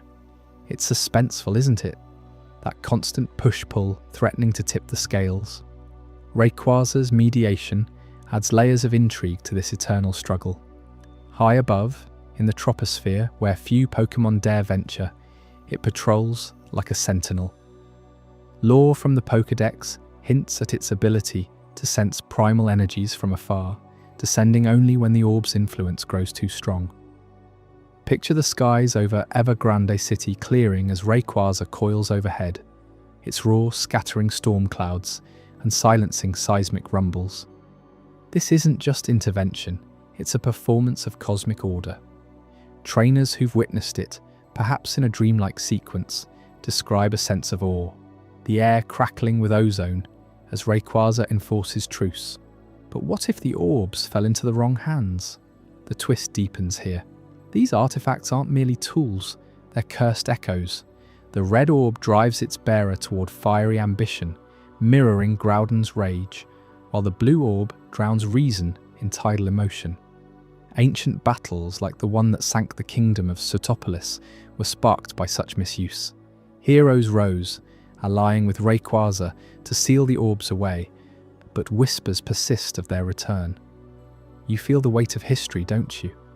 It's as if Hoenn's fate hangs on these relics, pulling you deeper into the legend. Expanding on this, consider how these primal forces influence Hoenn's culture. Fishermen in Dewford tell tales of Kyogre's benevolence during dry spells, offering prayers to its waves for bountiful catches. Miners in Rustborough etch Groudon's symbol on tools, seeking strength against cave-ins, and skywatchers in Moss Deep gaze upward, invoking Rayquaza for clear flights. These aren't superstitions. They're woven into daily life, shaping festivals like the Sutopolis Sky Ritual, where lanterns mimic Rayquaza's form to honour the balance. Even Pokémon battles reflect this, strategies pitting ground types against water, only for flying guardians to swoop in. The orb's twist adds a shadowy undercurrent, black market rumours in Slateport of counterfeit relics that mimic their power, luring foolhardy trainers into peril. One story recounts a young explorer who touched a fake blue orb, summoning a localised flood that stranded him on a makeshift island, rescued only by a wild Altaria echoing Rayquaza's call. It's thrilling, this blend of myth and reality, making Hoenn feel alive, breathing with primal energy. As we trace these threads, you start to see the interconnected web. Groudon's landmass creation isn't isolated. It provokes Kyogre's response, which demands Rayquaza's oversight, all amplified by the orb's ancient curse. In quieter moments, like a starry night over Route 134's sea maze, you might ponder, what if the balance tipped permanently? Hoenn's lore suggests it nearly did, multiple times, each clash leaving scars like the meteor crater near Meteor Falls, a nod to Rayquaza's broader duties. These legends aren't static. They evolve with each retelling, inviting you to imagine your place in them. Perhaps as a trainer, harnessing these forces ethically, or simply as a listener, uncovering their secrets. But the mysteries of Hoenn don't end with these titans. Up next, we'll explore the Eon duo of Hoenn, those enigmatic guardians of time and space whose wings carry secrets that could unravel dimensions themselves. What hidden powers do Latios and Latias hold, and how do they tie into the region's fate? Stick around. You won't want to miss the revelations waiting just beyond the horizon. Before we dive deeper into this incredible journey, I'm curious, where in the world are you watching this from? Drop a comment below and let our global community know. And if you're finding this as mind-blowing as I am, hit that like button to help more people discover this story. The Eon duo of Hoenn. In the vast skies of Hoenn, two legendary beings drift like whispers on the wind, forever bound by an ancient duty that few mortals ever glimpse. Latias and Latios, the Eon duo, are not just mythical guardians. They are the silent architects of perception itself, shaping the world around them to protect what matters most. Have you ever wondered why certain secrets in Hoenn feel just out of reach, as if the very air conspires to veil them from prying eyes? These elusive Pokémon hail from a lineage older than the region's towering volcanoes or its endless oceans. Born from the essence of time and space, Latios embodies emotion and empathy, her slender red form slicing through clouds with effortless grace. Latios, her brother, channels raw intellect and speed, his blue silhouette a blur against the horizon, always one step ahead of any threat. Together, they wander the currents of the atmosphere, psychic nomads who rarely touch the ground. Their journey isn't aimless, it's a vigilant patrol, ensuring the balance of Hoenn remains undisturbed. You can almost hear the hum of their telepathic bond, a subtle vibration that links their minds across miles, allowing them to sense disturbances before they ripple into chaos. At the heart of their guardianship lies the Soul Dew, a crystalline orb pulsing with ethereal light. This isn't merely a jewel, it's the crystallized tear of a long-lost deity, said to hold the power to amplify their abilities beyond imagination. The Eon Duo carries it between them, passing it like a sacred flame during their flights. Legend tells of how the Soul Dew was forged in the moment Hoenn's continents collided, capturing the raw energy of creation itself.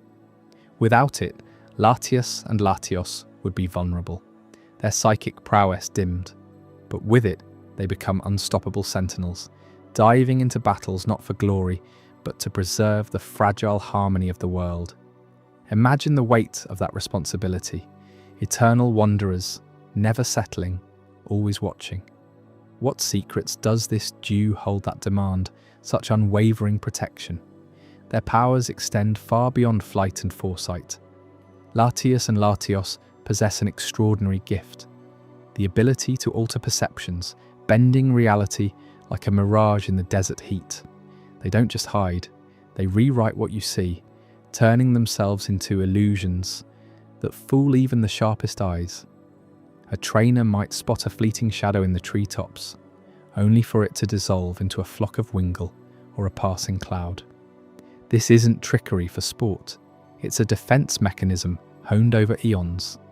In Hoenn's lore, tales abound of sailors who swore they saw dragon-like figures guiding ships through storms, only to dismiss it as fatigue. The duo uses this camouflage to evade capture, ensuring their mission remains uninterrupted. You might ask, why go to such lengths? Because their presence, if discovered too soon, could unravel the very fabric they protect. This perceptual mastery plays a crucial role in shielding one of Hoenn's most enigmatic sites, the Weather Institute. Perched on Route 119, amid the rainy expanses and crumbling bridges, this facility appears as a humble research outpost, dedicated to forecasting the region's unpredictable climate. But beneath its sterile halls and whirring machines lies a deeper truth, one the Eon Duo actively conceals. The Institute isn't just about barometers and wind patterns, it's a nexus of atmospheric energies where the threads of weather manipulation intersect with ancient psychic forces. Whispers in old texts suggest it was built atop a ley line, a vein of mystical power that influences Hoenn's tempests, from the soothing drizzles of the tropics to the furious typhoons that reshape coastlines. Latios and Latios have long woven illusions around this place, making its true purpose flicker just beyond comprehension. Researchers inside might document anomalies, like sudden calms in raging gales or lightning strikes that form impossible patterns without realizing the duo's influence. In one forgotten chronicle from a Hoenn explorer's journal, a scientist described nights where the building seemed to shift, walls blurring as if the structure itself dreamed. That was no hallucination. It was the Eon Duo at work, redirecting attention from the Institute's hidden chambers. These underground vaults, you see, house artifacts tied to weather control, relics that, if misused, could summon cataclysms rivaling Kyogre's wrath.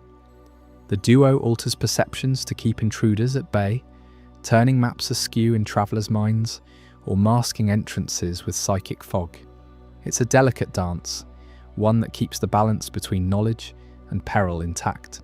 How many secrets have slipped through the cracks because of their subtle interventions? The thought lingers, doesn't it? Like mist rolling in from the sea. Yet for all their solitude, the Eon duo isn't entirely detached from humanity. There are moments of connection, rare and poignant, that reveal their capacity for trust. Consider the story of the bike-riding trainer, a figure etched into Hoenn's folklore as the wanderer's companion. This young soul, pedalling through the winding paths of Route 119 on a weathered bicycle, first encountered Latios during a downpour that turned the route into a quagmire. Exhausted and lost, the trainer sought shelter near the Weather Institute, unaware of the eyes watching from above. Latios, drawn by the purity of the human spirit, descended not in full form, but as a shimmering illusion, a friendly Delcati at first, then a guiding light through the rain. What began as a chance meeting blossomed into a fleeting alliance.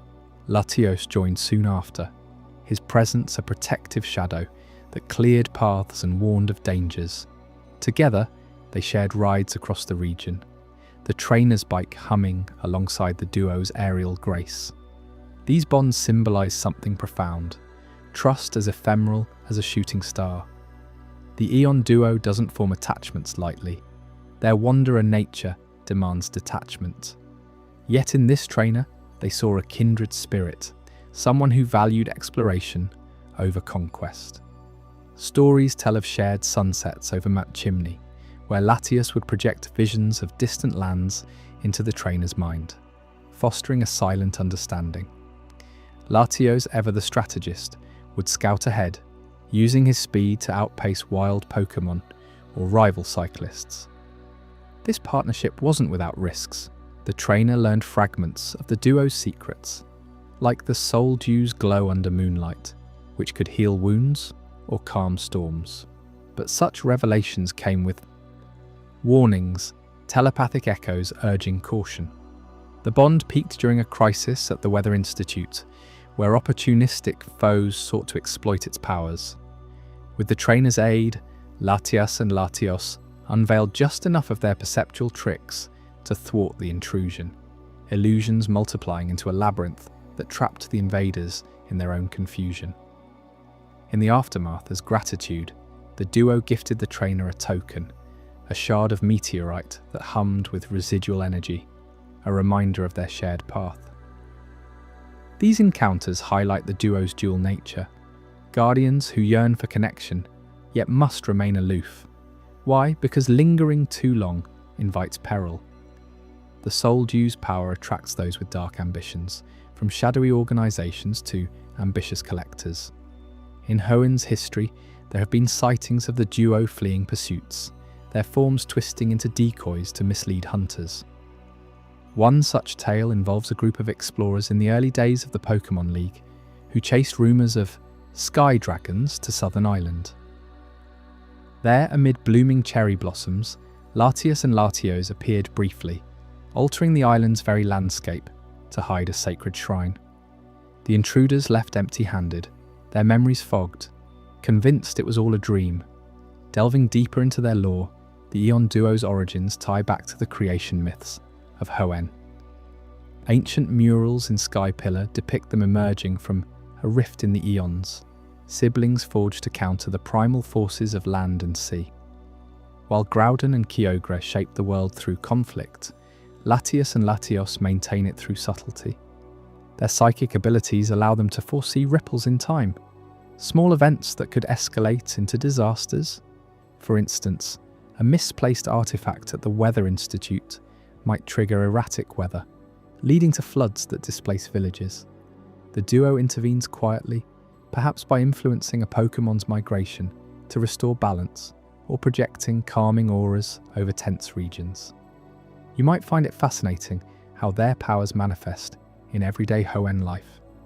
Fishermen in Passavidlog Town speak of guardian winds that push boats back from treacherous reefs, unknowingly guided by Latios's precision.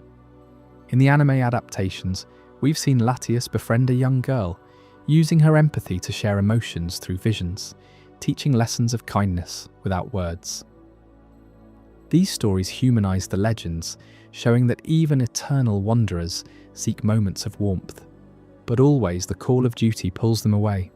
The soul dew's light, a constant beacon urging vigilance. As we explore further, consider the ethical weight of their deceptions. Altering perceptions isn't without cost. It blurs the line between truth and illusion for those involved. The bike-riding trainer, years later, reflected in letters to the League that the experience changed their view of the world. Nothing is quite as it seems, and trust must be earned in glimpses. This fleeting bond mirrors the duo's existence, profound yet transient, like the dew on morning grass. In battles, should one ever be encountered, their strategies revolve around evasion and redirection.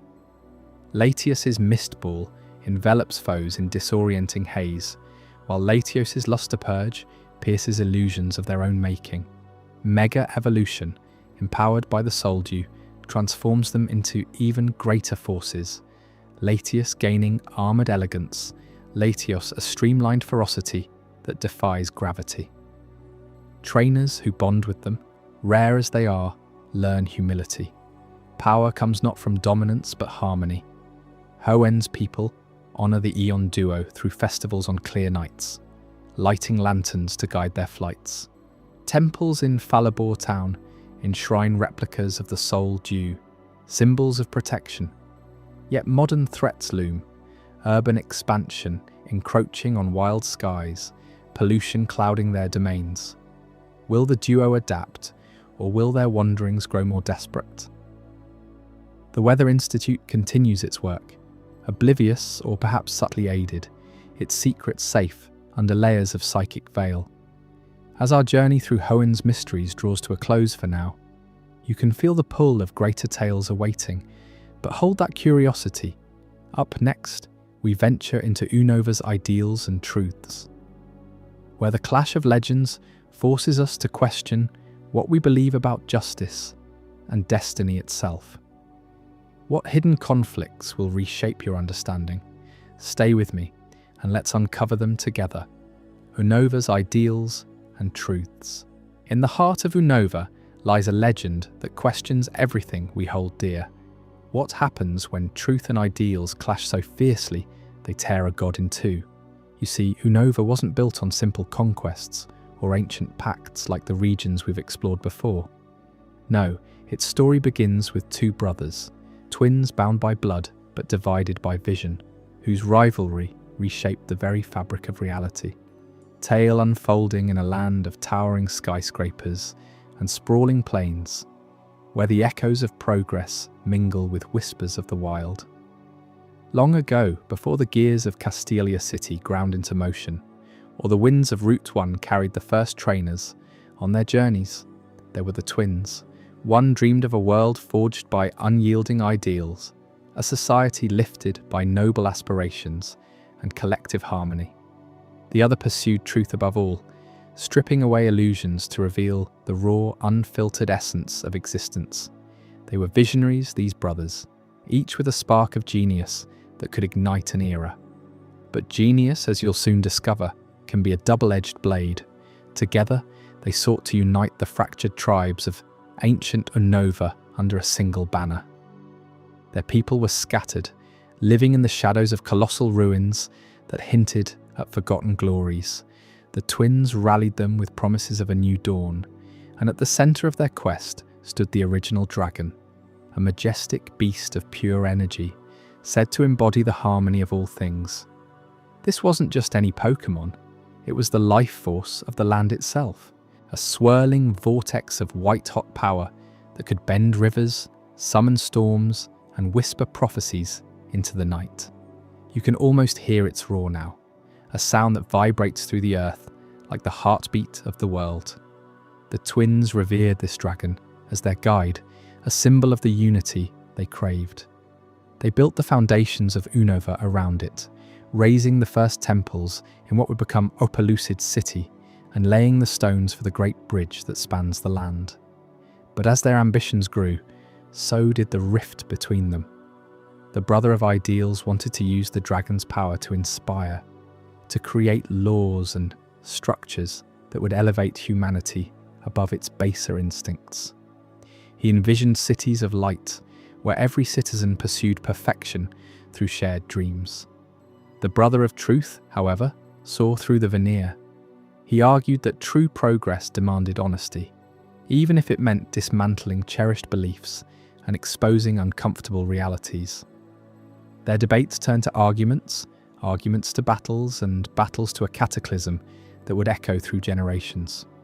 What you're about to uncover is the moment everything shattered. In a climactic confrontation atop the highest peak in Unova, perhaps the very slopes where Dragon Spiral Tower now stands, the twins unleashed their passions. The original dragon, caught in the crossfire of their ideologies, could no longer contain the opposing forces raging within it.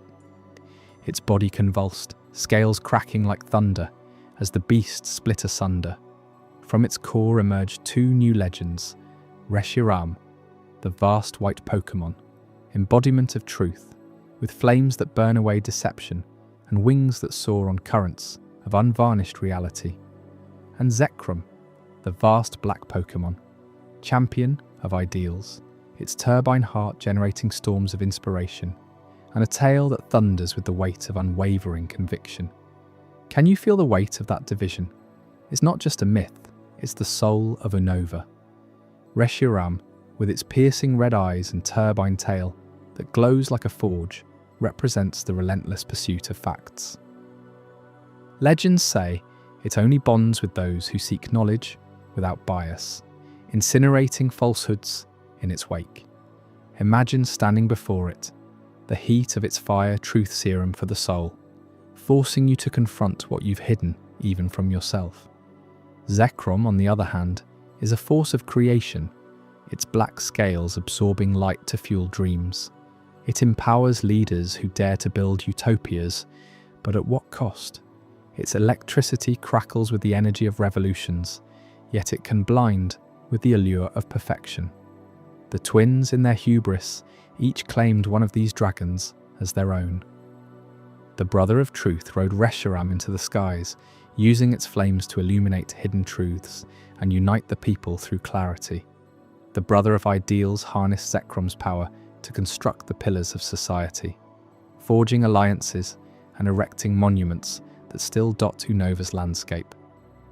Their war raged for years, scorching the earth and scattering the tribes once more. But from the ashes rose the region we know today, a delicate balance between innovation and authenticity, where trainers in Iciris City ponder philosophy under auroras, and the Pokémon League tests not just strength, but resolve. Yet here's where the story deepens, pulling you further into its shadows. The split wasn't clean.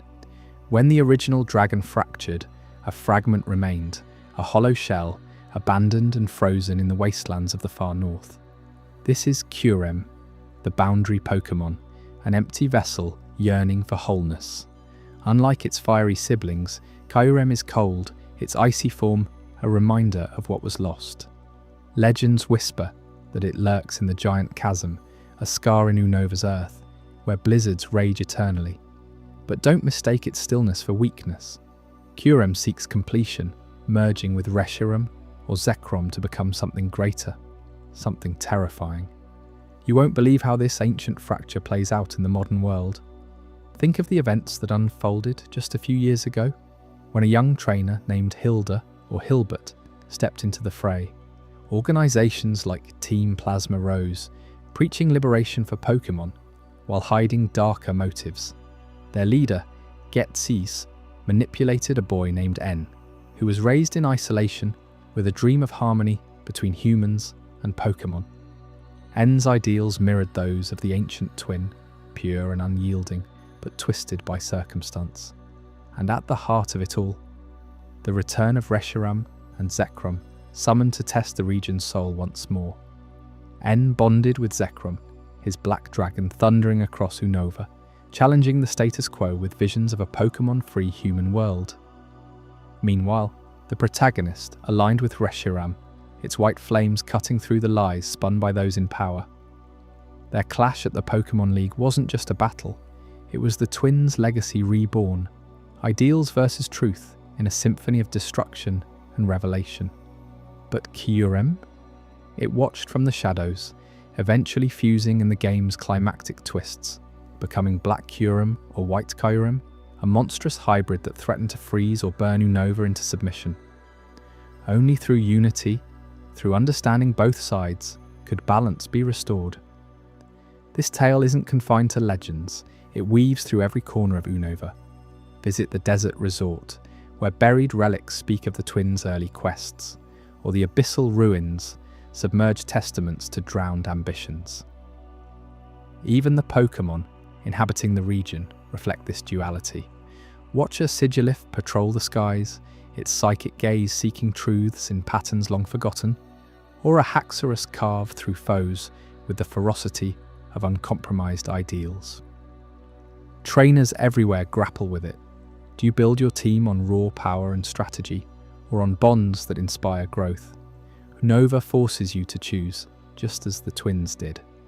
And let's delve deeper into Reshiram's essence. As the vast white Pokémon, it stands tall, its body a masterpiece of elegant fury. Its tail, shaped like a massive turbine, spins to generate blue flames that symbolize purity. In battles, Reshiram's blue flare attack scorches with the intensity of revelation, while Fusion Bolt channels electric truth to pierce defenses. But beyond combat, Reshiram is a philosopher's companion, said to appear to scholars in moments of doubt, guiding them to libraries hidden in plain sight. Have you ever wondered why Unova's museums hold such arcane tomes? It's because Reshiram guards the pursuit of knowledge, ensuring that history isn't rewritten by convenience. Zekrom, its dark counterpart, is no less captivating. With a body like shadowed steel and eyes that glow with electric blue, it embodies the storm of creation. Its bolt strikes surges with the power of ideals made manifest. A bolt from the blue that can topple tyrants or build empires. Legends tell of Zekrom empowering artists and revolutionaries, its presence inspiring murals on the walls of Nimbasa City or protests in the streets of Nakreen. Yet its fusion with Kyurem reveals a darker side, the risk of ideals unchecked, leading to domination rather than elevation. Now consider Kyurem's loneliness, that empty core. As the boundary Pokémon, it's sleek and serpentine, coated in jagged ice that never melts. Its glaciate move freezes the battlefield, a metaphor for the stagnation left by division. In the lore, Kyurem doesn't seek destruction for its own sake, it hungers for reunion. During the events of Black and White, when it merges, it becomes a force of apocalypse, but also a call to arms. The hero must confront this void, filling it not with conquest, but with understanding. It's a poignant reminder. Without both truth and ideals, you're left hollow, drifting like snow in the giant chasm. Unova's people have internalized this lesson. From the Pokémon musical in Nimbasa, where performers blend spectacle with sincerity, to the battle subway's rhythmic clashes that test personal convictions, the region pulses with this tension. Even everyday trainers embody it. A kid in Aspertia City might idolize ideals, training her team for grand performances, while her rival digs for truths in the wilds of Route 20. You, listening now, might find yourself reflecting. In your own life, do you chase dreams blindly or question them relentlessly? Unova doesn't provide easy answers. It demands you live the question. As we trace these threads, the founding twins fade into myth, but their impact endures. Their ambitions didn't just fracture a dragon, they birthed a philosophy that defines Unova's identity. The region thrives on innovation. Look at the Sky Arrow Bridge, a marvel of engineering symbolizing connected ideals, yet it honors truth through festivals that recount unvarnished histories. Pokémon like the elemental monkeys, Simisear, Simipour, and Simicide represent choices made in balance, while the legendary Swords of Justice patrol to uphold, justice born from both perspectives. But what if that void, that curem lingering in modern conflicts, hints at unfinished business? In recent lore expansions, whispers suggest Kyurem stirs again, drawn to trainers who tip the scales too far. Imagine a new threat where corporate greed in Unova cities clashes with eco-activists in the wilds, summoning the dragons once more. It's a cycle of seeking wholeness, much like the twins' eternal dance. You've journeyed with me through this split soul of Unova, feeling the pull of truth and the push of ideals. But as our exploration draws to a close here, prepare yourself for the next revelation that will chill you to the bone. Chapter 9, Kalos Life and Death Cycle, where eternal blooms hide the shadows of oblivion, and you'll wonder if any region holds a more haunting rhythm of existence. Kalos Life and Death Cycle. In the heart of the Kalos region, life and death are not enemies, but eternal dance partners, locked in a rhythm that sustains the world itself. You see, Kalos isn't just another land of trainers and battles. It's a place where every blooming flower and fading leaf tells a story of balance, of creation, and inevitable release.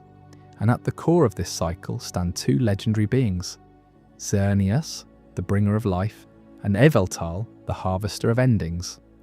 What if I told you that understanding their powers could reshape how you view every Pokémon encounter you've ever had? Let's start with Xerneas, that majestic stag-like creature whose very presence pulses with vitality. Picture this, not in your mind's eye, but feel it in the air around you.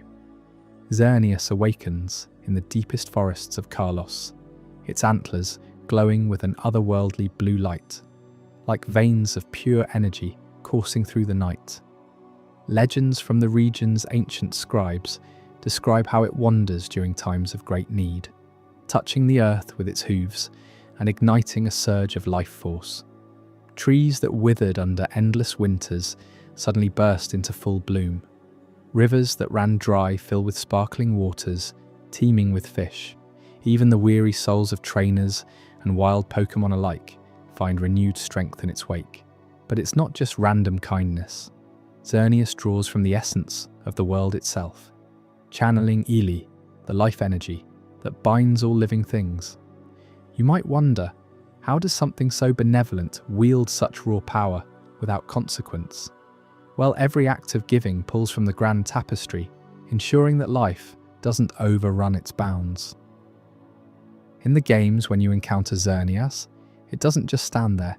It transforms the battlefield, boosting the speed and power of fairy-type moves, as if infusing your team with its own unyielding spirit. Trainers in Lumiose City still whisper about sightings where barren fields turned into meadows overnight, a testament to its role as the guardian of renewal. Now, shift your thoughts to the shadow side of this equation. Yveltal, the destruction incarnate with wings like shattered obsidian and eyes that pierce the soul. Where Xerneas gives, Yveltal takes, but not out of malice. It's the necessary counterweight. Imagine a sky darkening as Yveltal soars overhead, its cry a low rumble that echoes like thunder rolling over the horizon. In Kalosian folklore, it's said that when the land grows too lush, too crowded with unchecked growth, Yveltal descends to harvest the excess life energy. Pokémon that have lived far beyond their natural span fade into cocoons of dark energy, their vitality absorbed to prevent stagnation. Cities like Shala once teetered on the brink during overpopulated eras, only for Yveltal's shadow to sweep through, culling the weak and restoring equilibrium. You can almost hear the hush that falls over the region in those moments, a respectful silence acknowledging the cycle's demand for sacrifice. In battles, Yveltal's dark and flying typing embodies this duality. Its Oblivion Wing attack doesn't just deal damage, it drains the life from foes, converting it into healing for itself. A perfect metaphor for the harvest. But here's where it gets chilling. Without Yveltal, Xerneas' gifts would flood the world into chaos, life piling upon life until nothing could breathe. Together, They form a symbiotic force, one that Carlos's people have revered and feared for millennia. This interplay isn't abstract, it's woven into the very symbols that define Carlos's identity. Take the eternal flower, often linked to Xerneas in temple carvings across Geosenge. These aren't ordinary blooms, they're depicted as everlasting petals that never wilt, representing the promise of perpetual renewal. Artisans in Laver City craft jewellery from motifs of these flowers, believing they ward off despair during harsh seasons. You touch one, and it's said a faint warmth spreads, reminding you that endings are merely preludes to new beginnings. Then there's the cocoon, Yveltal's emblem, a silken shroud that encases the harvested, not as a tomb but as a vessel for transformation. In stories passed down by elders in Snowbell Town, the cocoon isn't destruction's end. It's a chrysalis where life energy is refined, ready to be reborn through a Xerneas touch. Imagine a battlefield after Yveltal's harvest. The ground cracks open, not in ruin, but to reveal fertile soil beneath, primed for the next cycle. These symbols aren't just pretty icons, they're lessons etched into Kalos's culture. Festivals in Illumina City celebrate them side by side, with parades of flower garlands and shadow puppets, teaching children that death isn't loss, it's preparation. You feel that pull, don't you? The comfort in knowing that every sunset in Kalos foreshadows a dawn, balanced by these twin legends. But let's deepen this, because the cycle of life and death in Kalos hides darker threads, ones that tie into humanity's own follies. Consider the ancient king, Az, whose name still sends shivers through historians in the region. Over 3,000 years ago, during the Great War that scarred Kalos's lands, Az lost his beloved Floet to the chaos of battle. Driven by grief, he poured his kingdom's resources into a machine of unimaginable power, a floating fortress that harnessed the very life-death energies we're discussing. This wasn't some crude weapon, it was the ultimate weapon, a colossal cannon powered by the souls of countless Pokémon, echoing Yveltal's harvest on a catastrophic scale. Az believed he could defy the cycle, bringing his Floet back from the brink by siphoning Xerneas-like vitality from the earth itself. You can picture the horror, armies clashing under stormy skies as the weapon charged, its core glowing with stolen life force, promising resurrection but delivering annihilation. When it fired, it didn't just end the war, it petrified thousands, turning vibrant fields into the eerie Geosenge Valley we know today, a monument to imbalance. What Az didn't foresee was the backlash. The machine disrupted the natural flow, weakening Xerneas and provoking Yveltal's wrath. Legends say Yveltal itself descended, its wings blotting out the sun, forcing Az to seal the weapon away. Yet echoes of it linger in the games, when Team Flare revives this horror under Lysandra's vision of a beautiful world. You're thrust into the same moral quandary. Is perfection worth breaking the cycle? Az wandered for those 3 millennia, immortal and tormented, his Floet finally returning only to reject the tainted revival. It's a revelation that hits hard. Humanity's attempt to control life and death only amplifies the legend's wisdom.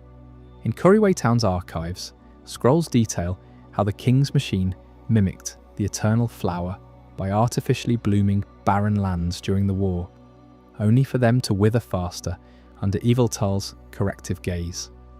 The cocoon symbol took on new meaning too. Az's own endless life became a living cocoon, trapping him in grief until he learned acceptance. Delve further, and you'll find how this cycle influences everyday Kalosian life. Trainers in the region often invoke Xerneas before evolutions, whispering prayers for a smooth transformation, much like the flower's eternal bloom. In Vaniville Town, where the journey begins, wild Pokémon clusters thrive, because the land's energies are in harmony, rarely needing Yveltal's intervention. But venture to the Terminus Cave, and the air thickens with an undercurrent of harvest, echoes of ancient battles where the cycle was forced out of whack. You might encounter a wild Noibat there, its echolocation mimicking Yveltal's cry, a subtle reminder of the balance. And think about Mega Evolution, that pinnacle of Kalos's power system. It's no coincidence it ties into life energy. The stones channel a burst of vitality akin to Xerneas, but overuse risks the destructive rebound, mirroring the ultimate weapon's curse. Stories from the Pokémon anime amplify this too. Remember the episode where a corrupted Yveltal rampages, its harvest turning the land to stone. Heroes rally, not to destroy it, but to restore equilibrium, calling on Xerneas light to heal the wounds. It's a narrative that pulls at you, making you question your own battles. Have you ever pushed a Pokémon too far, ignoring the cycle's warning signs? In the manga adaptations, AZ's tale unfolds in heartbreaking detail. His machine's core, a synthetic cocoon, pulses with the harvested essences of fallen comrades, a grotesque parody of renewal. You can't help but feel the weight of it, the sorrow of a king who sought to cheat death only to become its prisoner. As we trace these threads, the eternal flower and cocoon emerge not as static symbols, but as dynamic forces shaping Kalos's soul. The flower inspires artists in Lumios's galleries, where paintings depict Xerneas illuminating war-torn fields, petals unfurling in defiance of AZ's shadow. The cocoon, meanwhile, finds expression in Anastar City's sundial, a massive structure that tracks the sun's path as a metaphor for life's enclosure before rebirth. Sundials there are etched with cocoon patterns, reminding observers that every day ends in darkness, only to emerge renewed. You sense the poetry in it, how these emblems bridge the legends to human experience, turning abstract cycles into tangible hope. Yet the revelation of AZ's war machine lingers as the chapter's stark pivot. That 3,000-year-old behemoth wasn't born in a vacuum. It was Kalos' desperate grasp at godhood, twisting Xerneas' gift into a tool of dominance. The ultimate weapon's dark history reveals how fragile the balance is. One king's hubris nearly unraveled the region, leaving scars that Pokémon, like Hazagard, still patrol to mend. In Reflection Cave, murals illustrate the machine's firing, a beam of light that harvested life on an epic scale, cocooning entire armies in stone. AZ's immortality, granted by the weapon's residual energy, became his curse, wandering Kalos's roads, a living cautionary tale. Trainers today debate if remnants of that power fuel modern anomalies, like the eternal energy in the Life Dew item, a diluted echo of Xerneas' touch. Expanding on this, consider the philosophical ripple effects. Kalosian philosophers in Shalor's Tower of Mastery argue that the life-death cycle is the ultimate trainer's lesson. Evolve or perish, give and take in equal measure. You, as a listener drifting through these tales, might reflect on your own path. Have you balanced your team's strengths, or leaned too heavily on raw power? The eternal flower teaches persistence, the cocoon, patience. Together, they counter the ultimate weapon's legacy, proving that true power lies in harmony, not conquest. And as this cycle's intricacies unfold, you can't ignore how it prepares us for even more enigmatic guardians. Up next, in Chapter 10, Alola's Guardian, deities will explore island myths where gods walk among the waves and volcanoes, their powers blurring the lines between protection and peril, in ways that will leave you questioning the very fabric of paradise. What secrets do these tropical sentinels hold that could rival Kalos's eternal dance? Stay with me as we sail into that sun-soaked mystery. Alola's Guardian. Deities. In the heart of the Alola region, where volcanic peaks pierce the endless blue sky and coral reefs hum with hidden life, 4 ancient beings stand as eternal sentinels. These are the Tapu, the guardian deities of the islands, each tied to a specific domain, yet united in their fierce devotion to balance. You might think of them as mere myths, but their influence ripples through every tide and breeze, shaping the very soul of Alola.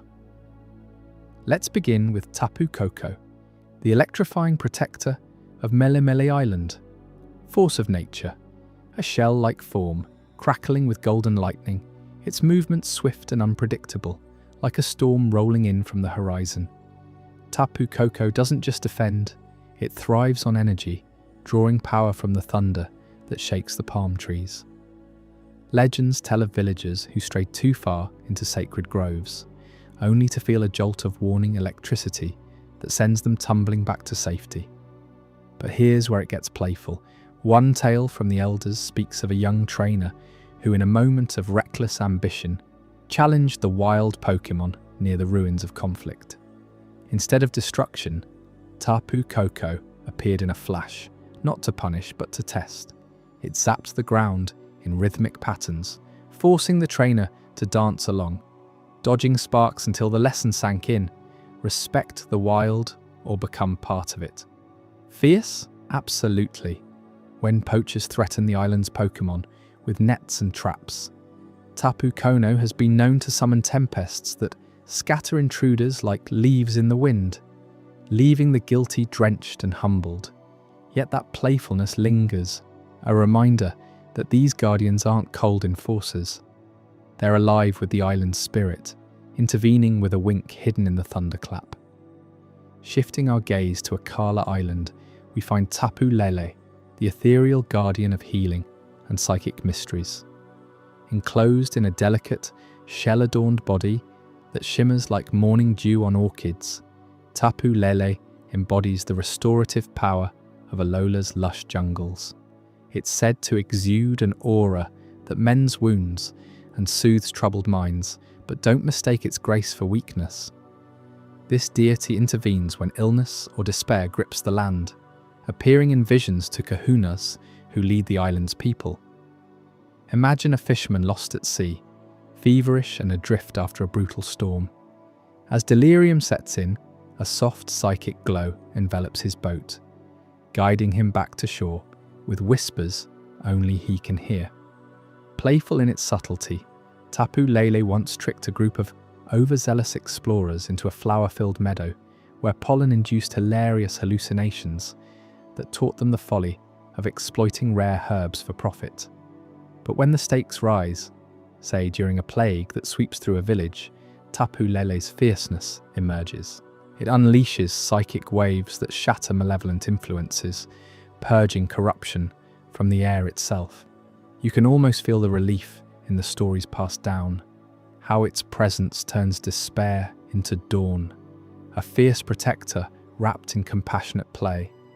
Now turn your thoughts to Ula Ula Island, where the rugged trails and shadowy canyons are watched over by Tapu Bulu. This guardian is a towering figure of raw, verdant strength, its massive shell overgrown with vines and foliage that pulse with life. Tapu Bulu represents the unyielding force of nature's growth, charging forward like a stampeding bull when the balance tips toward decay. Its interventions are bold, often shaking the earth to remind humans of their place. Consider the farmer who, driven by greed, cleared sacred fields for endless crops, ignoring the warning signs of wilting earth. Tapu Bulu didn't strike outright. Instead, it playfully uprooted the ploughed soil overnight, replanting it with wild grasses that danced in the wind, forcing the farmer to replant with harmony in mind. Fiercely, though, it has toppled entire villages built on forbidden lands, sending boulders rolling like playful pups that carry a deadly warning.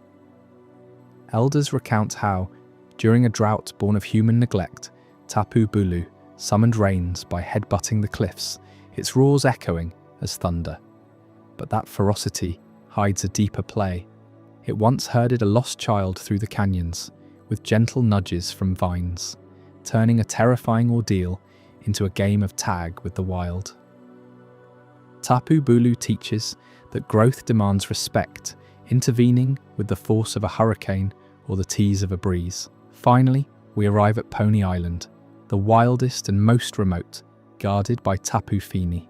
This aquatic deity dwells in the misty breakers and hidden grottos, its elegant shell evoking the curves of ocean waves, adorned with water that never evaporates. Tapu Fini commands the tides and the depths, a serene yet formidable presence that ensures the sea's secrets remain protected. Its interventions blend the playful splash of a dolphin with the fierce undertow of a riptide. Fishermen speak of days when overfishing threatened the reefs. Tapu Fini would rise, creating whirlpools that tangled nets in knots, releasing the catch with a mischievous swirl. One particularly vivid account involves a band of smugglers attempting to plunder ancient underwater relics. As they dove too deep, Tapu Fini enveloped them in bubbles that lifted them to the surface, sputtering and laughing despite themselves, only to face a sterner guardian when they persisted. Massive waves that capsized their vessel, scattering their ill-gotten gains to the currents. Yet in moments of true peril, like a tsunami looming over coastal homes, Tapu Fini's fierceness shines.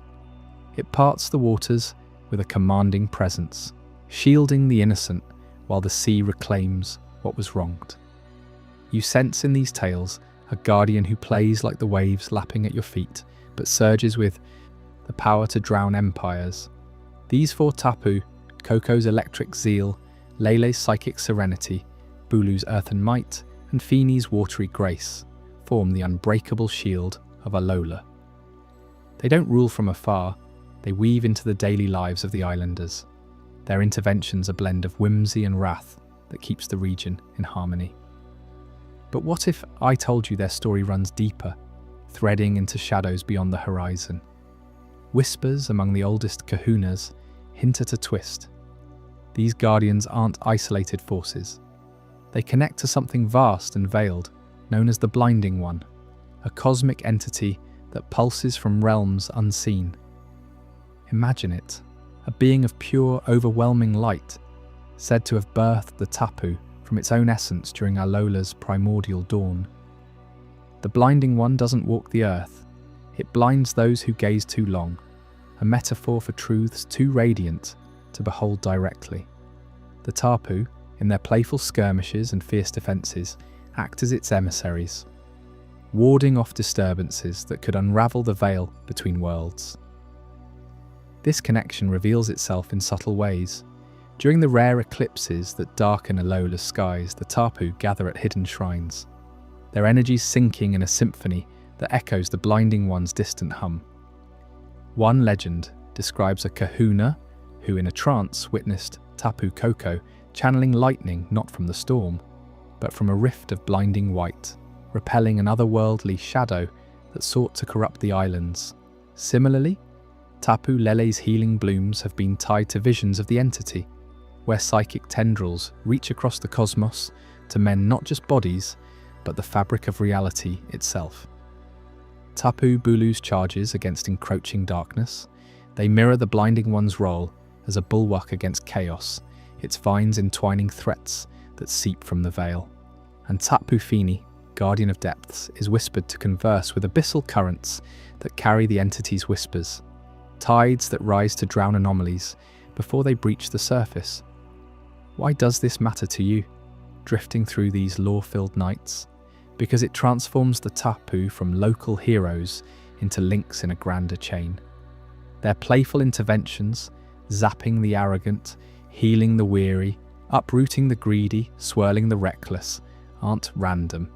They're calibrated responses to maintain equilibrium against cosmic pressures. Consider the Great Mala, a trial where trainers face the Tapu in ritual combat. It's no mere test, it's a safeguard, ensuring only those attuned to the Blinding One's light can lead. Fail and you feel that fierce edge, a glimpse of the entity's unyielding gaze. Succeed and you're blessed with a spark of that otherworldly power, forever changed. Delve deeper into the archives, and you'll find accounts from explorers who stumbled upon the altar of the Blinding One, a concealed plateau where all four Tapu converge under starlit skies. There their shells resonate, projecting illusions of the entity, a formless blaze that warms yet scorches, inviting yet overwhelming. One such explorer, a scholar from distant Kanto, documented how the Tapu encircled him, their playful nudges turning fierce when he probed too far, blinding him temporarily to protect the secret. Recovered, he wrote of a profound peace, realizing the Tapu's interventions in human affairs serve a higher purpose, to shield mortals from truths that could shatter minds. In villages, this manifests as festivals where offerings to the Tapu invoke the Blinding One's favour, dances mimicking electric sparks, psychic flows, earthen stomps, and watery spins. Children laugh as they play these games, unaware they're rehearsing defences against the veil's thin spots, but the connections run even murkier. Some theorists posit the Blinding One as a counter to Ultra Beasts, those extra-dimensional invaders that tear through realities. The Tapu's fierce interventions during such breaches, Coco's storms sealing rifts, Lele's mind barriers repelling horrors, Bulu's barriers of growth entangling foes, Finn's floods washing away portals, suggest they're extensions of the entity's will. A documented event on Ula Ula saw Tapu Bulu charge into an ultra wormhole, emerging with scars of light as if it had brushed the Blinding One's core. Playful? Perhaps in how it then scattered the remaining beasts like toys, but the fierceness underscores a war unseen, where Alola's guardians hold the line for all worlds. You feel the weight of this, don't you? These islands, bathed in tropical warmth, harbour forces that span the stars. The Tapu's dual nature, playful tricksters one moment, avenging warriors the next, mirrors the Blinding One's paradox. A light that blinds to illuminate. It's a reminder that in Pokémon lore, protection isn't passive.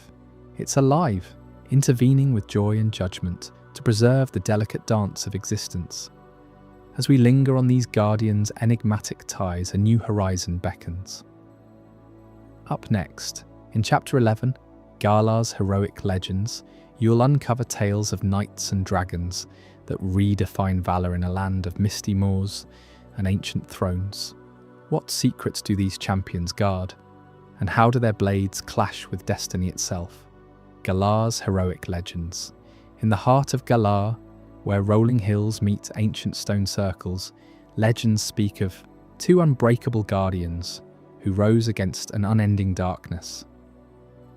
These are the tales of Zacian and Zamazenta, the sword and shield that turned the tide when the world teetered on oblivion.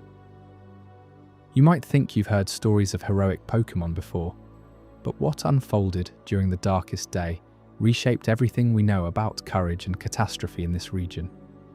Picture yourself standing on those misty moors of Galar, the wind carrying whispers from a time long before stadiums and battles for glory.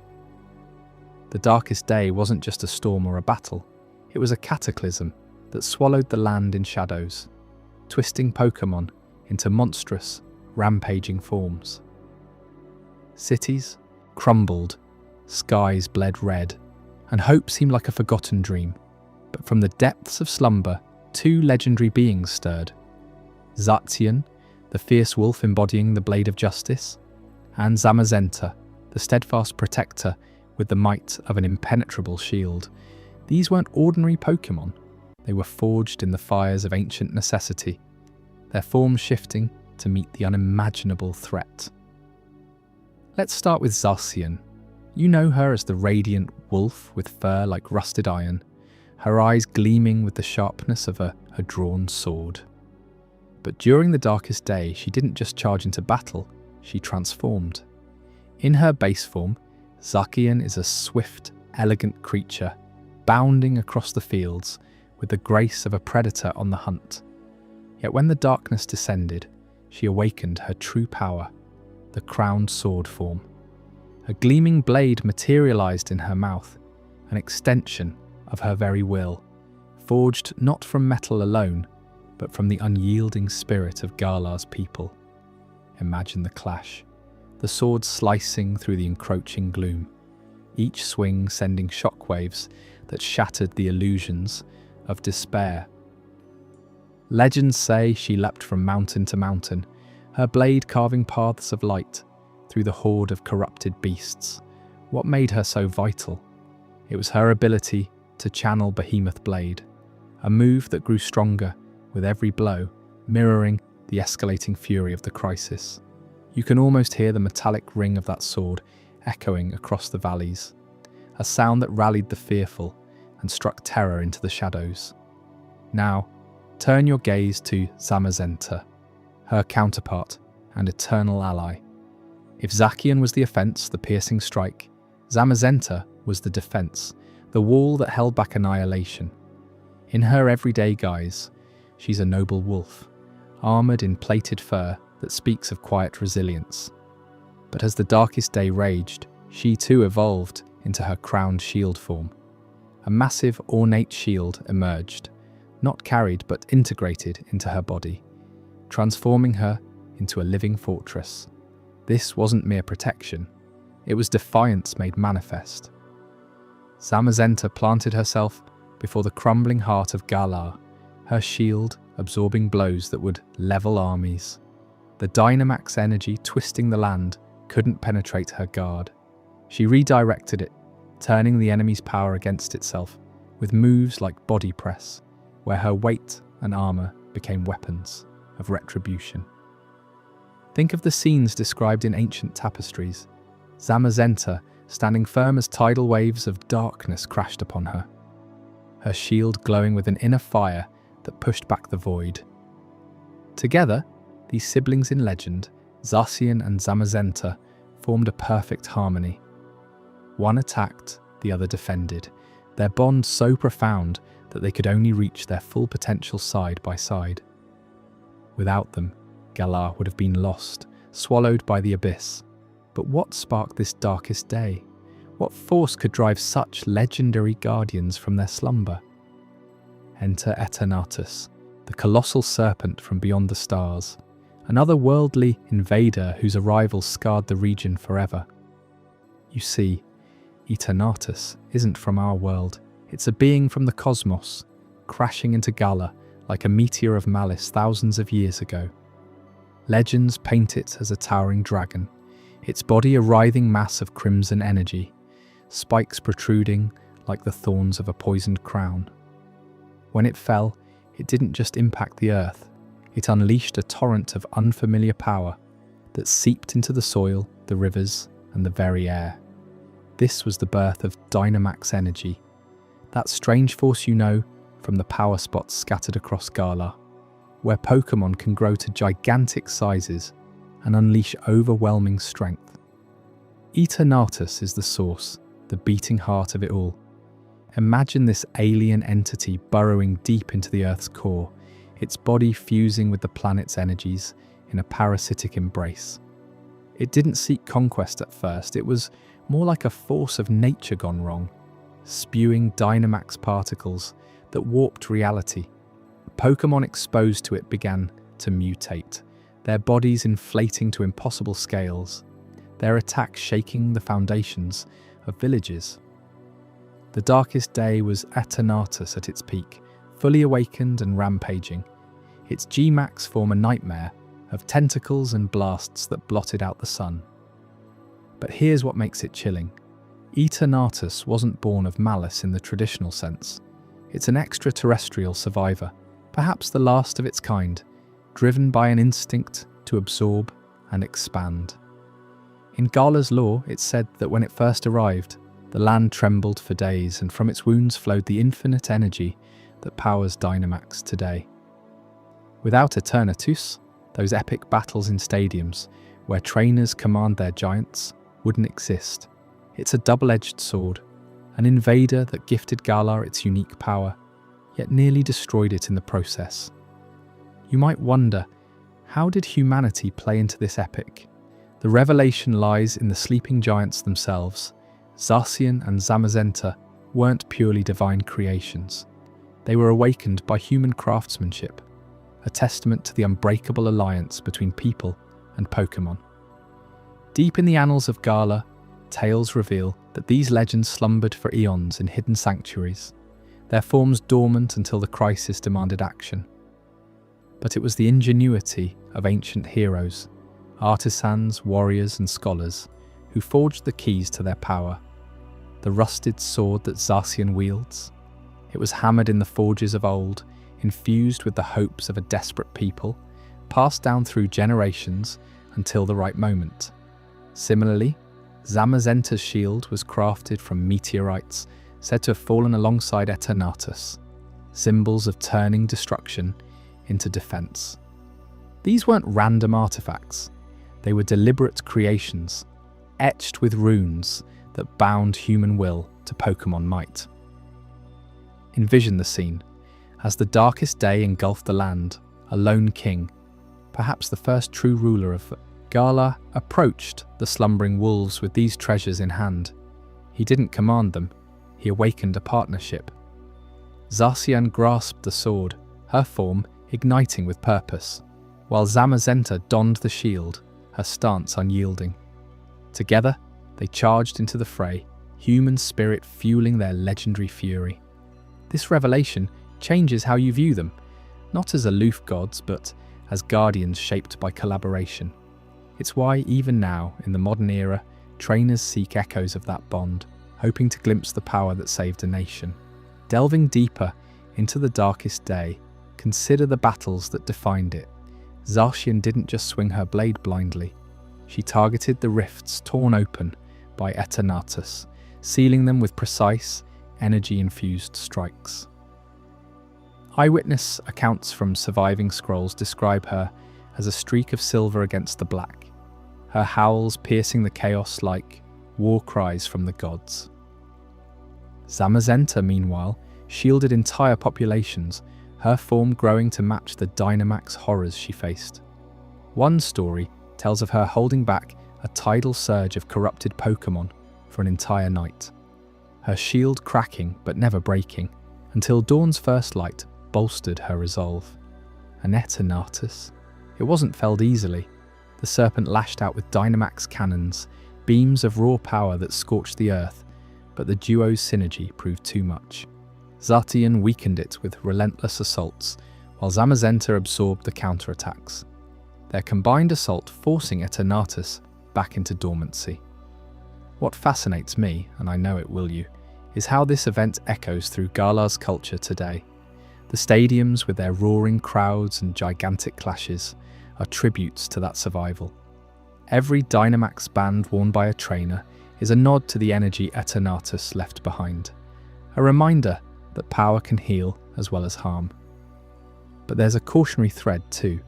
The darkest day warns of imbalance, of inviting otherworldly forces without understanding them. Eternatus slumbers still, deep beneath the region, its influence lingering like a shadow over every power spot. What if it stirs again? Could Zacian and Zamazenta rise once more, their sword and shield forms ready to defend? As we explore these heroic legends, you start to see the layers of Galar's soul, a place where invasion met invention, where sleepers became saviours. The human touch in forging their awakenings adds a profound warmth to the tale, showing that legends aren't born in isolation. They're woven from the threads of desperation and creativity, much like the stories you're hearing now. But hold that thought, because the mysteries of Galar don't end with these guardians. Up next, we'll unravel the mythical Pokémon enigma, where hidden beings blur the line between myth and reality. Prepare to question everything you thought you knew about the unseen wonders lurking just beyond our grasp. I hope you're as amazed by this as I am. If you want to stay updated on more content like this, make sure to subscribe and join our community of curious minds. Trust me, what's coming next will challenge everything you thought you knew. The mythical Pokémon enigma.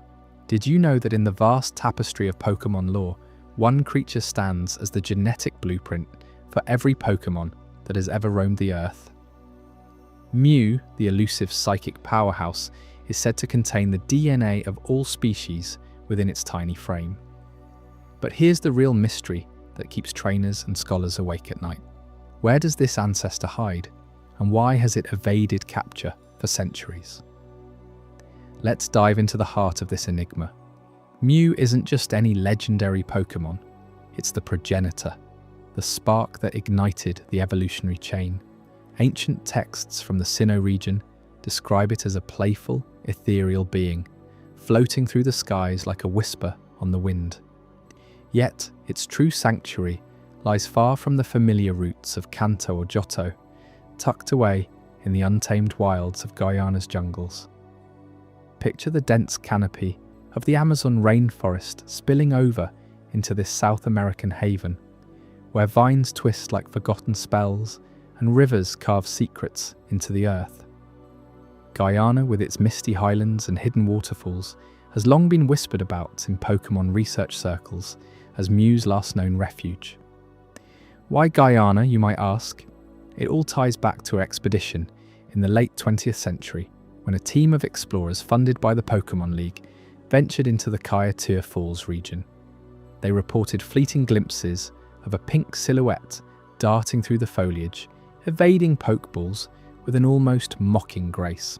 One researcher, Dr. Eliza Thorne, documented in her journals how Mew seemed to phase through solid barriers, its psychic energy bending reality just enough to slip away. She believed Mew chose Guyana for its isolation, a place untouched by human ambition, where the biodiversity mirrors its own boundless potential. Think about it. In a jungle teeming with over 8,000 plant species and countless insects, Mew could blend seamlessly, evolving and adapting without interference. But Mew's elusiveness goes deeper than geography. It's tied to its role as the ancestor. Legends say that Mew's playful experiments with its DNA led to the birth of all other Pokémon. From the tiniest Caterpie to the mightiest Rayquaza, every chain reaction traces back to this one being. In the Pokémon games, Mew is unlocked through special events or glitches, a nod to its mythical status. Yet, in the anime, Ash Ketchum once chased a Mew through a similar jungle setting, only to watch it vanish into a burst of light. That scene captures the frustration and awe. You get so close, but Mew reminds you that some origins are meant to stay shrouded. Now, as we unravel this thread, consider how Mew's hiding spot influences the world's balance. In Guyana's jungles, protected areas like the Iwakrama Forest Reserve pulse with an unexplained energy.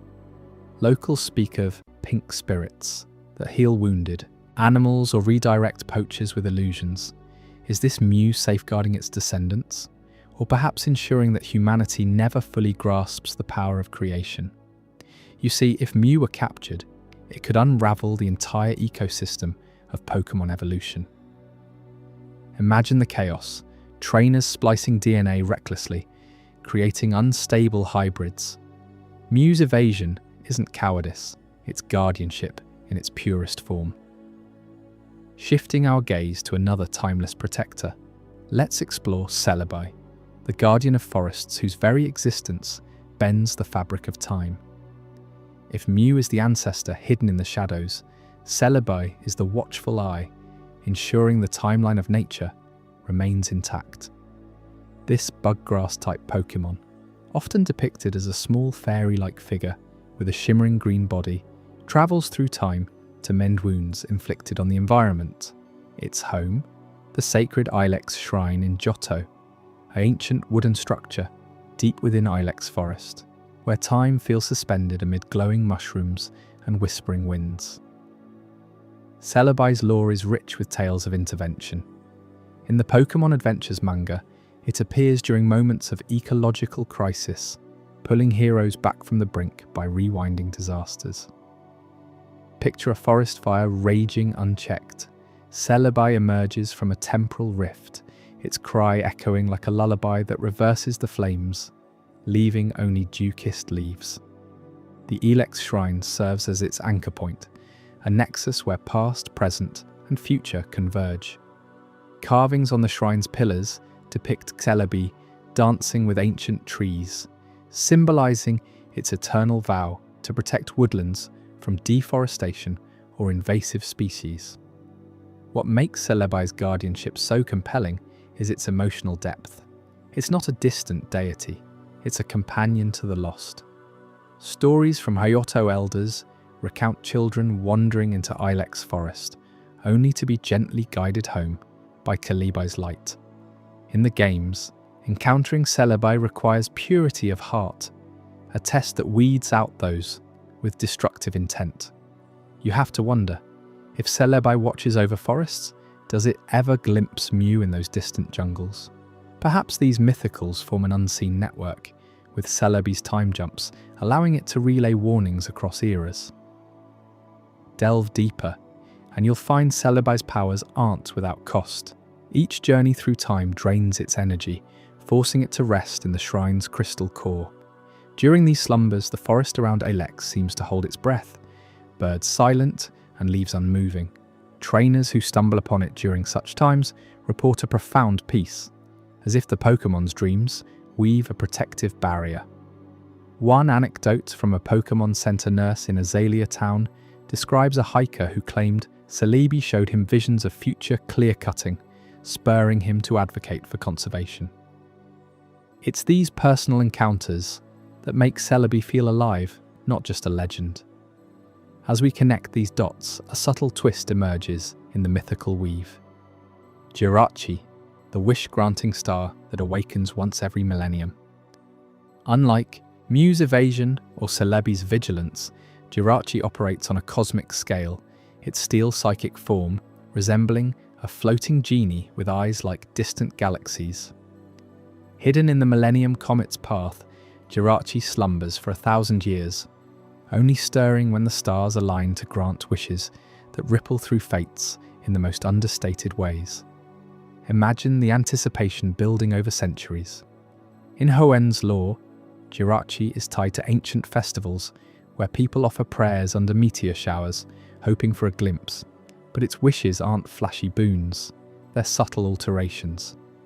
A farmer might wish for rain, and Jirachi ensures the clouds shift just enough to save the crops without flooding the village.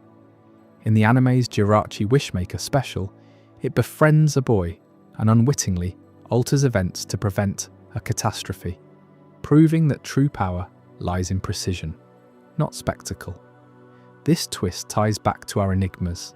Could Jirachi's awakenings intersect with Mew's jungle hideout or Celebi's shrine? Legends suggest that during its active millennium, Jirachi wanders, granting boons to other mythicals. Perhaps it once wished for Mew's concealment, ensuring the ancestors' safety amid human encroachment on Guyana.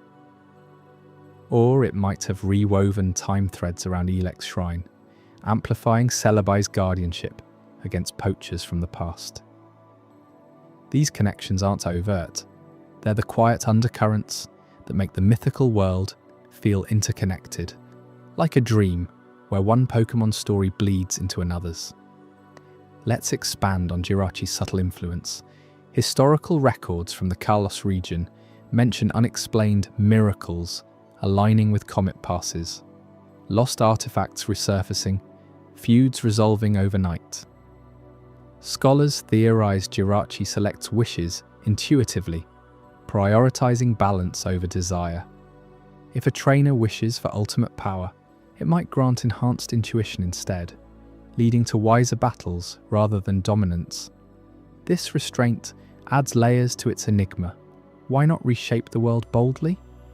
The answer lies in its childlike innocence. Jirachi views wishes as play, not conquest, much like Mew's genetic frolics.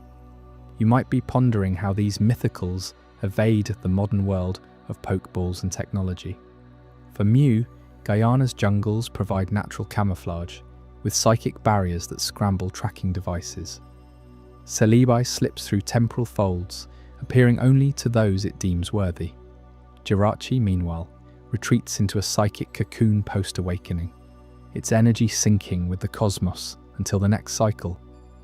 Together, they embody the untouchable essence of Pokemon lore.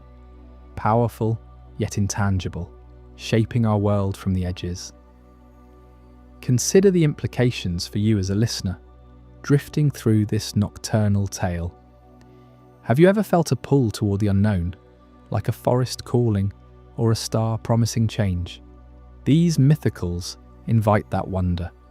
Mew challenges us to respect origins without possessing them. Celebi urges stewardship of the green world.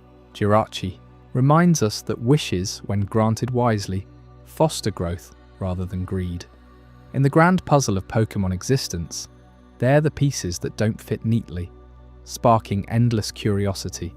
But wait, there's more to uncover in how these beings interact with humanity.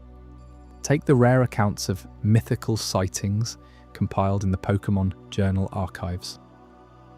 A Guyana expedition in 1995 captured blurry footage of Mew levitating fireflies into patterns resembling DNA helices, as if demonstrating its ancestral role.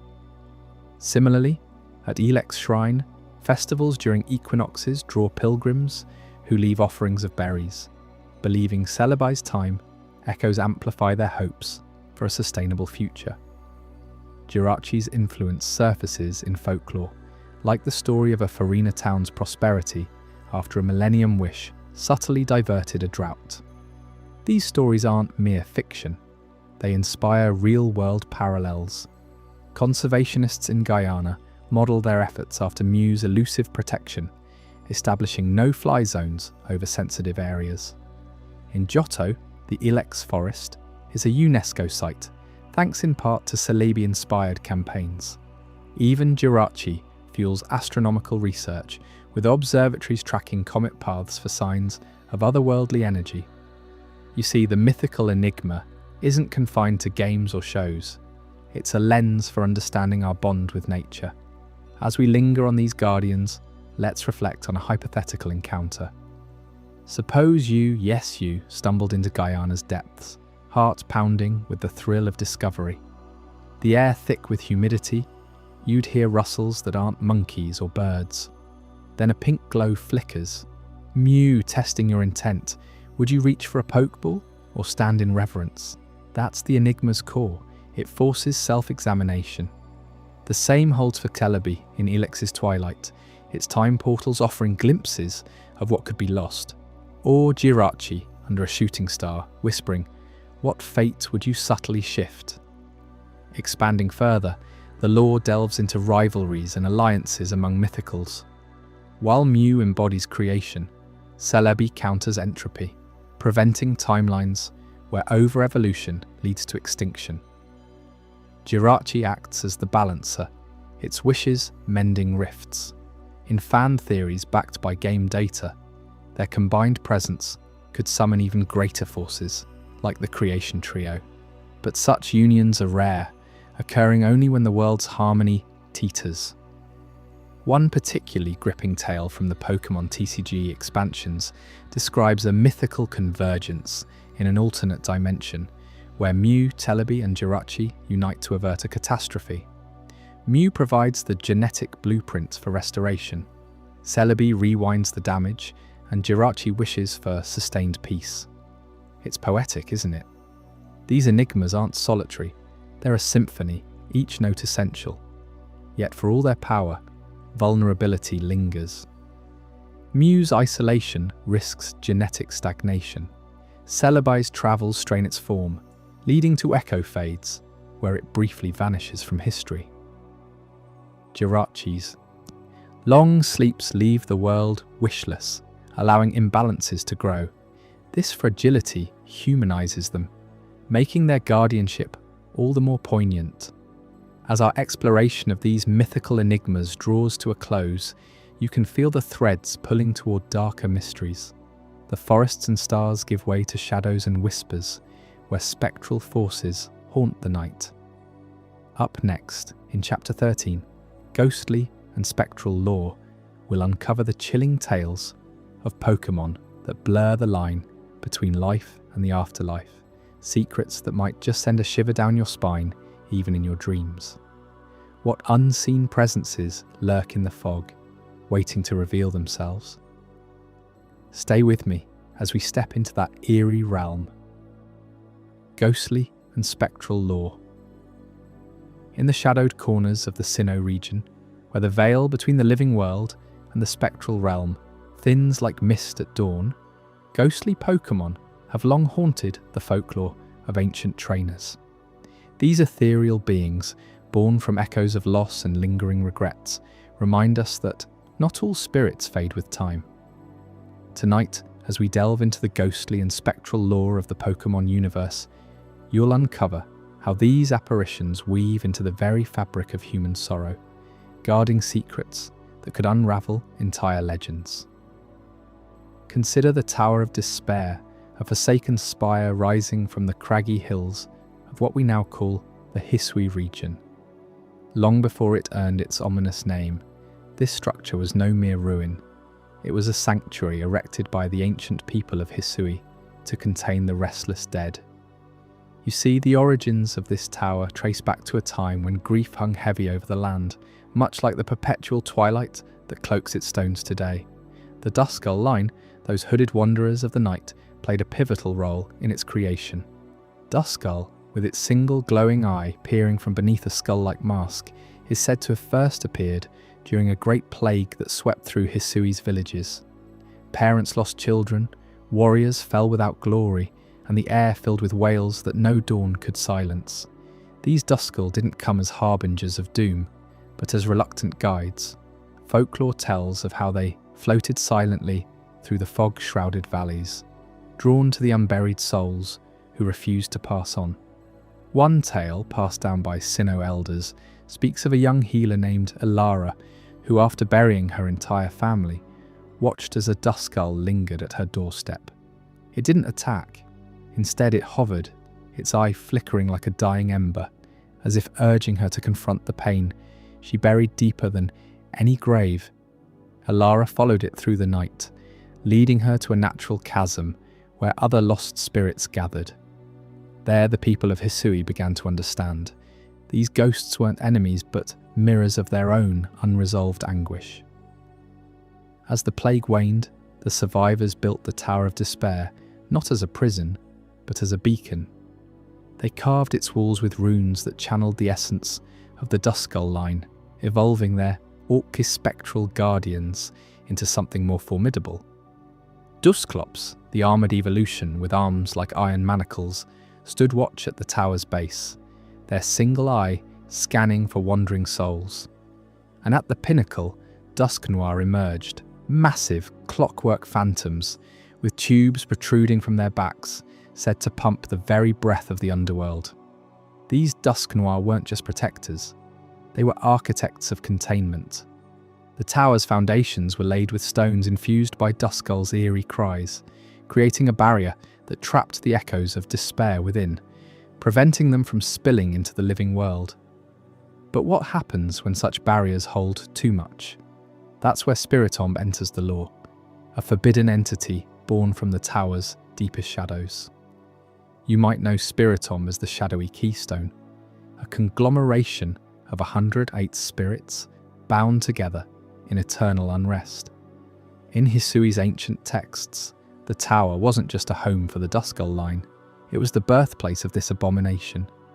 The people, desperate to seal away the plague's lingering malice, gathered the most vengeful ghosts, betrayed warriors, orphaned children, even the spirits of Pokémon slain in futile battles. They funneled these essences into a single odd keystone, placed at the tower's heart. But the ritual went awry. The spirits, fueled by centuries of bottled sorrow, fused into Spiritomb, a writhing mass of faces and whispers, trapped but ever scheming. Imagine the horror of that moment, the keystone cracking under the pressure, releasing tendrils of purple fog that clawed at the tower's walls. The Dusknoir, loyal to their spectral duty, reinforced the seal with their own life force, their clockwork hearts ticking slower as they wove illusions to keep intruders away. Spiritomb became the forbidden seal, a warning etched into Hisui's myths. Tamper with the dead, and you invite a chorus of the damned. Travellers who approached the tower spoke of hearing the 108 voices, some pleading, others cursing, blending into a lullaby that lulled the unwary into eternal sleep. Even today, in the games we play, releasing a Spiritomb requires peering into that keystone, confronting the very sorrows we all carry. This spectral guardianship, however, was never meant to last unchallenged. As Hisui's people evolved their understanding of the world, cracks began to form in the veil separating dimensions. enter Giratina, the renegade dragon of the distortion world, whose return through these rifts would shake the foundations of everything we thought we knew about ghosts and gods. Giratina, banished by Arceus for its violent temper, dwells in a realm of inverted gravity and shattered reality, a place where time loops and space folds like crumpled paper. But in the era of Hisui, as the region's lakes stirred with divine unrest, dimensional rifts tore open across the land, pulling spectral energies into the fray. What caused these rifts?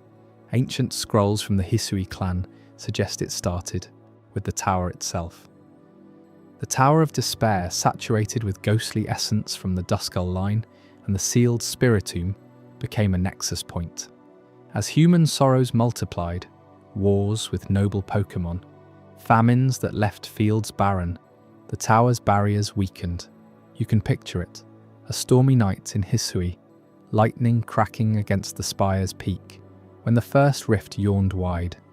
From it slithered shadows, not of this world, tendrils of the distortion world, brushing against the tower's stones. Giratina, sensing the imbalance, began to probe these tears, its massive wings unfurling like storm clouds. Trainers of old documented the phenomenon in hushed journals. One account, from a Pearl clan scout named Kale, describes patrolling the ruins near the tower when the ground split, revealing a glimpse of Giratina's crimson eyes. "It wasn't anger I saw," Kyle wrote, "but hunger for the chaos of our world's ghosts to mirror its own exile." These rifts allowed Giratina to influence Hisui indirectly, summoning spectral allies, like the Duskull line, to guard its incursions. Dusclops were seen dragging lost hikers into the cracks, not to harm, but to feed the distortion's endless void. And Spiritomb? Its seal trembled, the 108 spirits whispering of a greater freedom, one that could shatter the tower entirely. As these rifts widened, the people of Hisui turned to their legends, Dialga, Palkia, and Arceus, to mend the tears. But Giratina's return wasn't conquest, it was a spectral symphony, harmonizing the unresolved dead with the fabric of reality itself. Ghosts poured through, not as invaders, but as bridges between worlds. A Duskull might lead a child through a rift to retrieve a lost toy from the distortion world, only for both to emerge changed, bound by an otherworldly pact. These events forced the ancient inhabitants to confront a profound truth. The spectral realm isn't separate from ours. It's woven from the same threads of loss that make us human. You feel it, don't you? That chill of recognition as these stories unfold. The bond between humans and ghosts, born from unresolved sorrows, is the heart of this lore. In Hisui, a warrior might befriend a Duskull after it saves him from a rift's pull, their partnership forged in shared grief over fallen comrades. Or consider the tale of Mira, a young girl whose laughter echoed through the Tower of Despair. Orphaned by the plague, she wandered its halls, befriending a Dusclops that evolved into Dusk Noir under her gentle touch. Together, they reinforced Spiritomb's seal, not with force, but with stories, each of the 108 spirits hearing Mira's voice and finding a sliver of peace. This bond isn't mere companionship, it's redemption. Ghosts linger because we do, our sorrows calling to them like beacons in the fog. Delve deeper, and you'll find echoes of this in every ghostly Pokémon. Shuppet, drawn to negative emotions, feeds on the despair that built the tower, evolving into Banette, a voodoo doll, stitched from forgotten toys, reminders of childhood's cut short. In Hisui's rifts, Banette was said to stitch shut smaller tears, their zippered mouths murmuring incantations that mended the veil. Mistrauvus, the floating screamer, haunted the tower's upper levels, its pearl necklace glowing with captured tears. Evolve it to Miss Magius, and you have a witch of whispers, brewing potions from rift essence to soothe restless spirits. These aren't monsters. They're our reflections, born from the same well of human frailty. Giratina's influence amplified this connection. Through the dimensional rifts, it revealed how sorrows transcend worlds. a spirit trapped in the distortion world might reach out via a duskull guiding a trainer to closure. One legendary encounter, whispered in Sinnoh taverns, involves a noble battling Giratina's shadow form emerging from a tower rift. Instead of fury, the dragon offered a vision, humans and ghosts intertwined, their bond the key to balancing creation. The noble emerged enlightened, founding the first ghost-type clans that honoured the Duskull line as kin, not captives. But why does this matter to you, listening now in the quiet of your own night? Because these tales remind us that every shadow hides a story waiting to be told. The Tower of Despair stands as a testament, not to fear, but to endurance. The Duskull line guards it still. Their evolution's a ladder from loss to legacy. Spiritom's forbidden seal warns of hubris, yet invites us to face our inner ghosts. And Giratina's rifts, they show that even the banished can return, not to destroy, but to heal the fractures we create. As we linger on these spectral threads, consider the Pokémon like Gengar, the shadow that steals from the night, or Rotom, possessing machines with playful haunts, each a variation on this ancient bond. In Hisui, Rotom were drawn to the tower's mechanisms, animating the Dusknoir's clocks to mark the passage of unbound souls. Froslas, the snow woman of the north, froze rift edges with icy breath, her tragic origin mirroring the plague widows who wandered Hisui's wastes. These ghosts aren't distant, they're intimate, born from the sorrows we all know, the ache of goodbye, the weight of what if. Picture yourself at the tower's base, the wind carrying faint cries. A Duskull approaches, not to frighten, but to share its vigil. In that moment, the revelation crystallizes. Humans and ghosts are bound by the unresolved, our emotions, the spectral glue holding worlds together. Release that sorrow, and the bond strengthens. Cling to it, and rifts like Giratina's will widen. This lore isn't just history, it's a mirror, inviting you to whisper your own secrets to the night.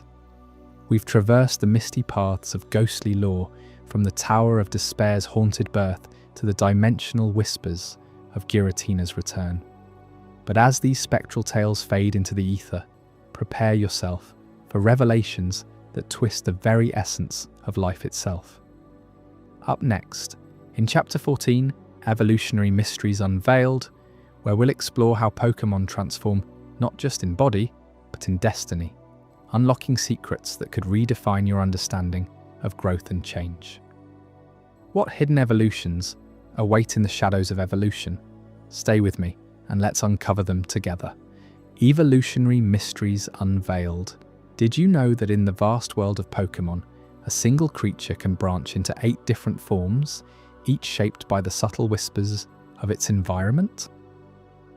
That's the enigma of Eevee, a Pokémon whose evolutionary chains reveal the profound mysteries of adaptation hidden within every species. As we delve into these evolutionary secrets, you'll uncover how stones, trades, and unbreakable bonds serve as keys to unlocking potentials that have slumbered for generations. Let's begin with Eevee itself, that unassuming fox-like Pokémon with fur as soft as a summer breeze. Found in the wilds of places like Johto's hidden groves, Eevee doesn't follow the rigid paths of most evolutions.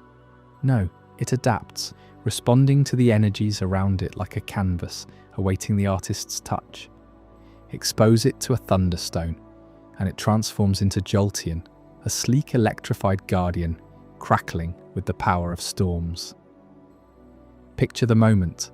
The stone's glow envelops Eevee, its body surging with voltage, spines sharpening into needles of lightning.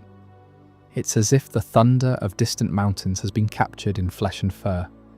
But swap that stone for a water stone, and Eevee becomes Vaporeon, gliding through waters with a mermaid's grace, its tail fin undulating like waves under moonlight. Or hand it a firestone, and flames erupt in a controlled inferno, birthing Flareon, whose fiery mane radiates warmth that could melt the chill of an Arctic night. These aren't random changes. They're deliberate evolutions triggered by elemental stones that resonate with the Pokémon's latent affinities. In the lore of Kanto, trainers have long sought these stones in forgotten ruins, believing them to be fragments of ancient meteorites infused with the planet's primal forces. You can almost hear the sizzle as the stone dissolves into energy, rewriting Eevee's very essence. Now consider the paths that don't rely on stones at all.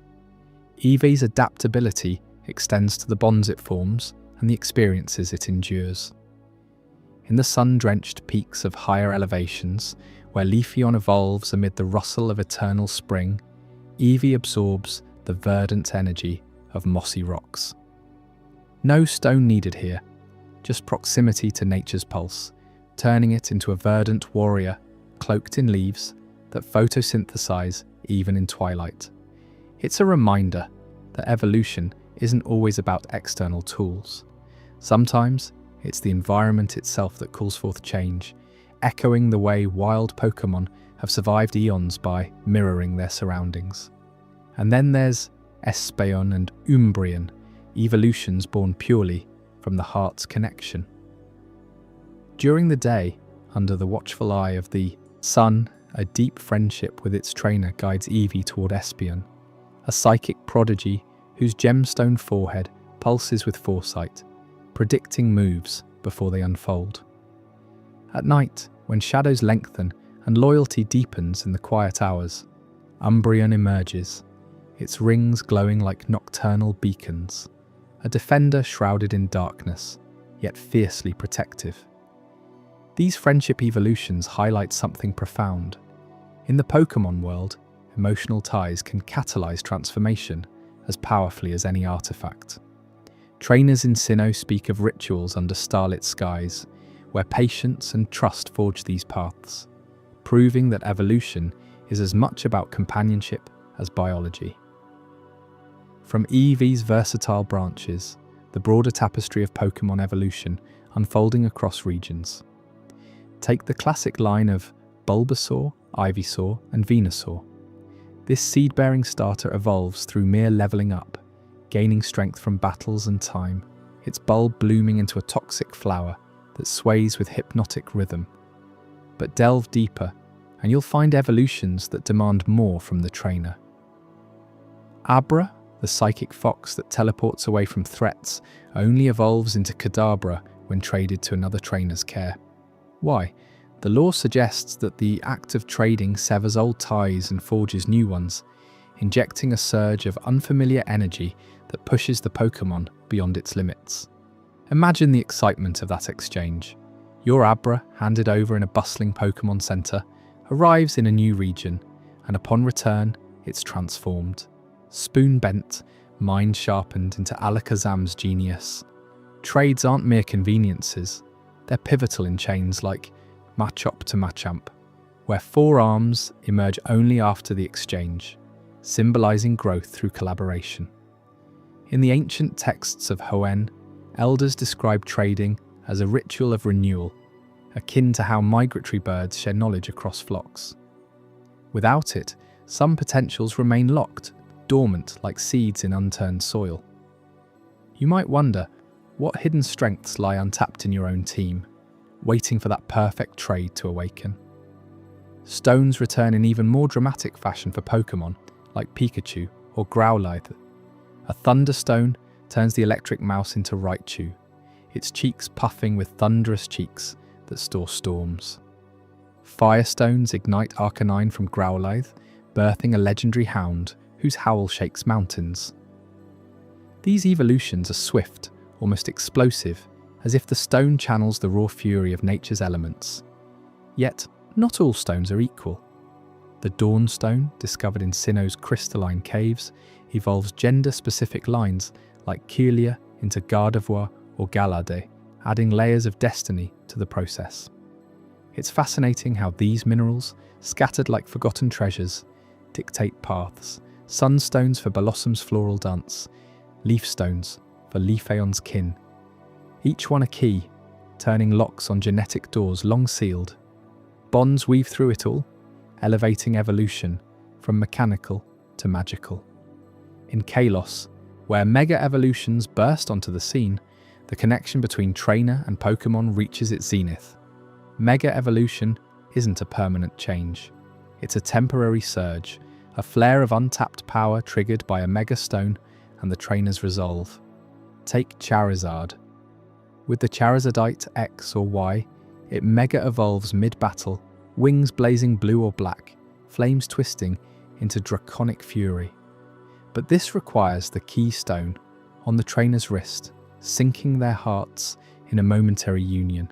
The lore paints it as an ancient art, lost to time until Professor Sycamore rediscovered it, revealing that mega evolutions tap into a Pokémon's super ancient DNA, echoes of primordial beasts that once roamed a wilder world.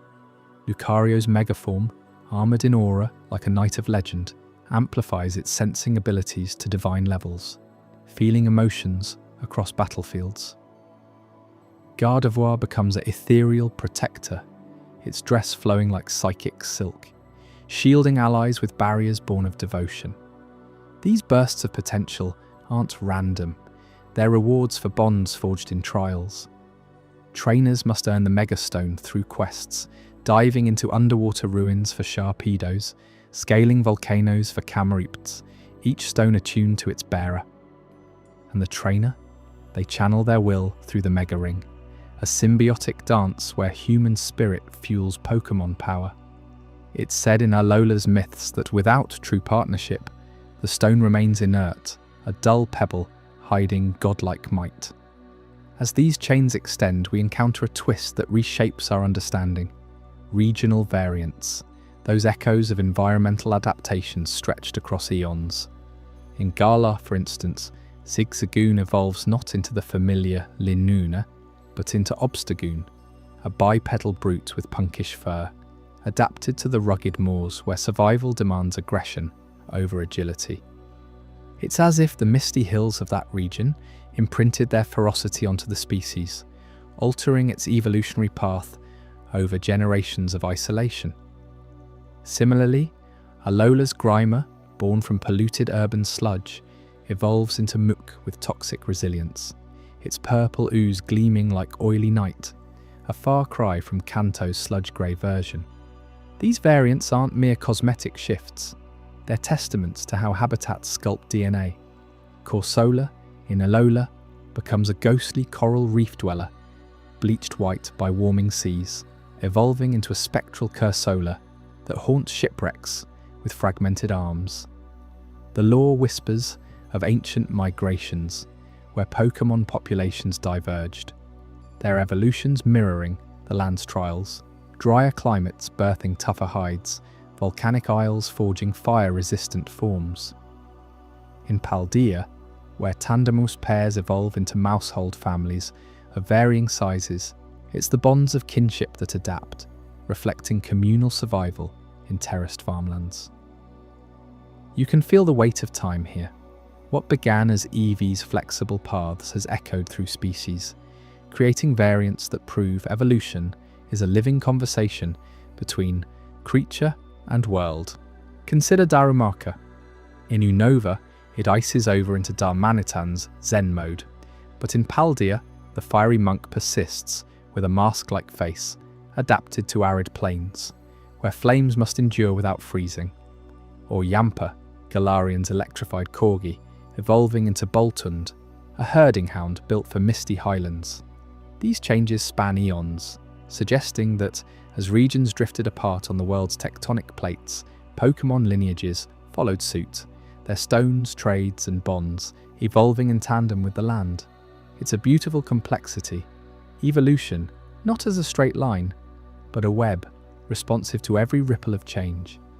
Yet for all these mechanisms, the true mystery lies in the why. Why does a stone awaken power in one moment, but lie dormant in another? Why does a trade spark transformation where battles alone fail? And how do bonds bridge the gap between ordinary and extraordinary? The answers hint at a deeper lore. Perhaps the world's energies, from ley lines beneath the earth to the auroras in the sky, flow through these catalysts, guiding Pokémon toward their destined forms. In the ruins of Aura, shadowed figures etch tales of evolution guardians, spirits that bless worthy pairs with these gifts. As we trace these chains from Eevee's humble adaptability to the explosive potential of mega evolutions, one thread stands eternal: the interplay of nature, nurture, and connection.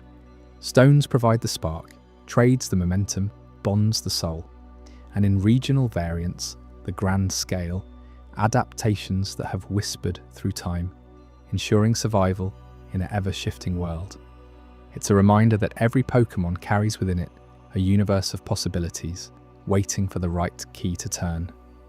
But what happens when these evolutions intertwine with the humans who guide them? That's the heart of our next exploration in Human Pokémon Bonds Through Time, where you'll discover how these partnerships have evolved across centuries, forging legends that bind species and souls in ways you never imagined. Stay with me as we journey deeper into that timeless connection. Human Pokémon Bonds Through Time. In the world of Pokémon, the bond between human and creature has always been the heartbeat of every adventure, forged not just in battles, but in quiet moments of trust that span centuries.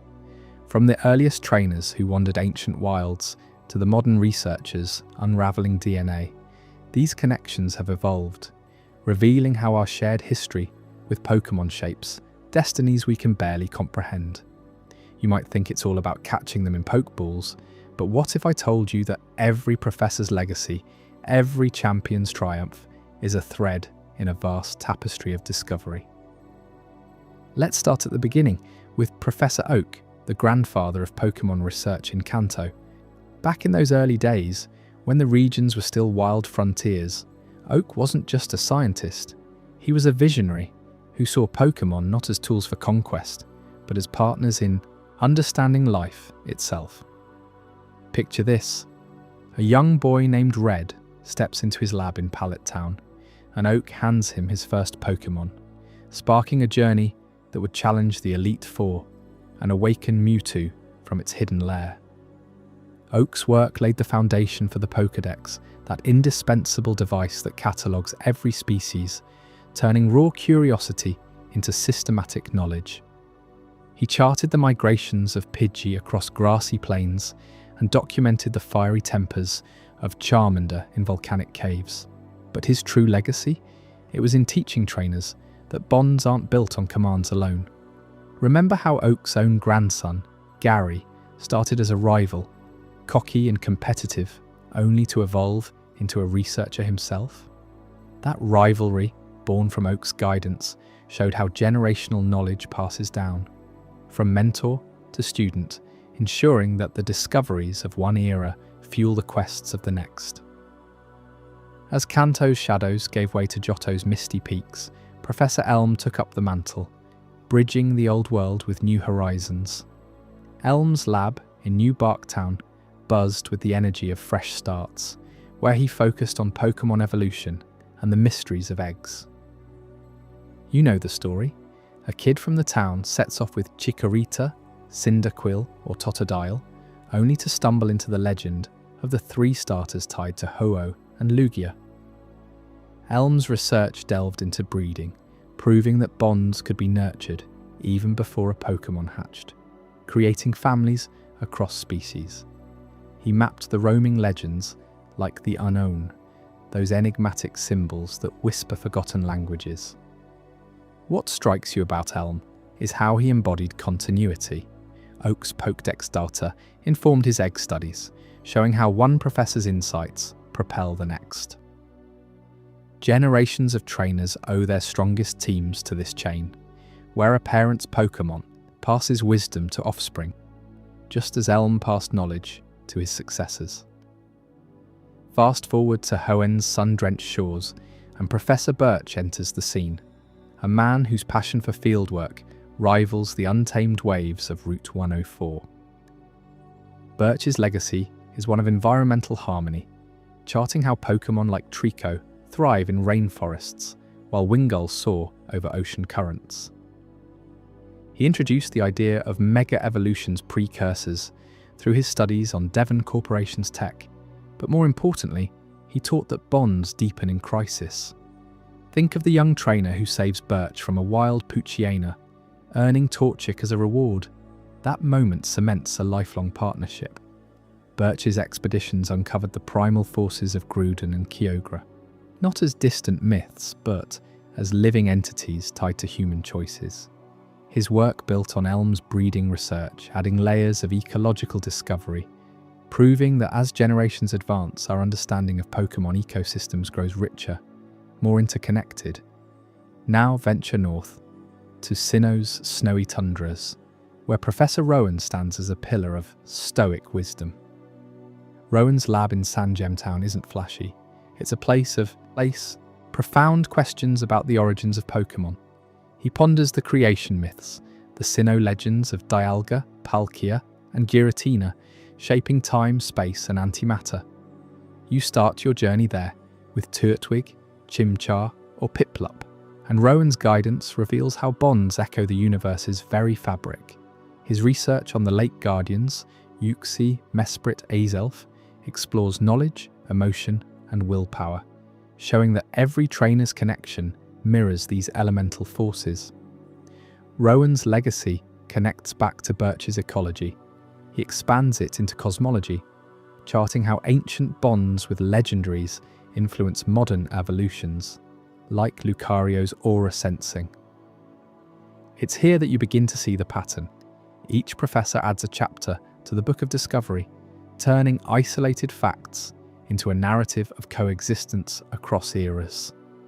Unova's bustling cities bring us to Professor Juniper, a trailblazer who emphasized diversity in her twin-leaf-inspired lab. Wait, no, that's Sandgem. Juniper's in Nuvema Town, where the world feels vast and full of ideals clashing with truths. She gifts you Snivy, Tepig, or Oshawott, then dives into the lore of Reshiram and Zekrom, the dragons of truth and ideals.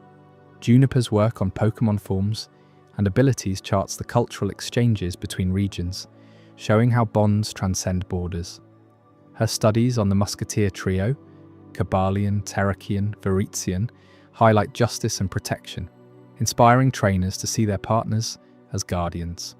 Building on Rowan's cosmic scale, Juniper grounds it in sociology, revealing how generations of immigrants and natives in Unova forged hybrid bonds that strengthen the species. You feel the weight of this legacy when your team evolves not just in power, but in unity, a direct result of her cross-generational mapping. In Kalas's elegant streets, Professor Sycamore lights the path with his charisma and focus on mega evolution. From Lumio City's Prism Tower Lab, he hands out Chespin, Fennekin, or Froakie, then unveils the bonds that allow Pokémon to mega-evolve through Keystones and Megastones. Sycamore's research traces the life fiber connecting all Pokémon, inspired by Eviltal and Xerneas, the birds of destruction and life.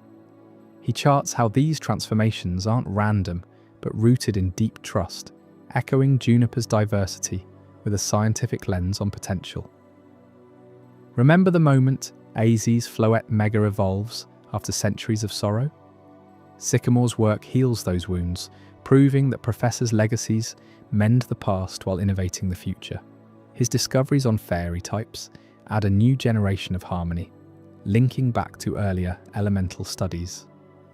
Alola's Tropical Paradise introduces Professor Kukui, the moves-like-waves expert, whose Heahea City lab pulses with island energy. He starts you with Roulette, Litten, or Poplio, then explores Zed moves, those explosive bursts of bond-powered strength. Kukoi's legacy is in regional variants, charting how Alolan forms, like Vulpix, adapt to environments, building on Sycamore's mega-evolutions with cultural flair. His research on the guardian deities, Tapu Koko and Kin, reveals protective bonds that span Tapu and Kahunas. You sense the generational flow when Kukui's own moveset knowledge passes to his students, turning personal flair into communal wisdom. Gala's industrial might brings Professor Magnolia, who with her granddaughter Sonia, charts Dynamax phenomena from her Motostoke lab. She offers Grookey, Scorbunny or Sobble, delving into the energy giants like Zacian and Zamazent. Magnolia's work on Gigantamax forms shows how bonds amplify under pressure, connecting to Kukui's Z-moves in a spectacle of scale. Her historical digs uncover Calyrex and the Steed legends, emphasizing stewardship across eras. Finally, in Paldea's vibrant paradoxes, Professor Sada emerges as the culmination, her Area Zero lab, a nexus of past and future. Sada's legacy with Types and the Paradox Pokémon, ancient and future variants, charts discovery into uncharted territories. She starts trainers with Sprigatito, Fuecoco, or Quaxley, then unravels the black and white voids of Terrapagos, tying into prophecies of creation. Sada's research synthesizes all before her, oaks cataloguing, elms breeding, up to Magnolia's gigantism, showing how human Pokémon bonds evolve from simple companionship to reality-bending alliances. Her warnings about the infinite energy source hint at dangers, but also the profound trust needed to wield it. Through these professors, you see a lineage of discovery, each building on the last, turning fleeting encounters into enduring legacies. But what about those who stand at the pinnacle, the champions whose bonds with legendaries redefine what's possible? Let's turn to Cynthia, Sinnoh's undefeated queen, whose encounters with legends are the stuff of whispered tales. Cynthia doesn't just battle, she unravels myths. Her Garchomp, honed through years of archaeological digs, faced Dialga itself in the Spear Pillar, where time bent to their unbreakable will. You remember her theme playing as she shares stories of the creation trio, her Luxray sensing distortions in reality. Cynthia's bond with Spiritomb, that forbidden mon from the old chateau, shows her affinity for the shadowed past. 75 spirits bound by trust, a champion's empathy turning curses into strengths. Her encounters aren't conquests, they're dialogues with destiny, proving that Professor's knowledge finds its apex in a champion's heart.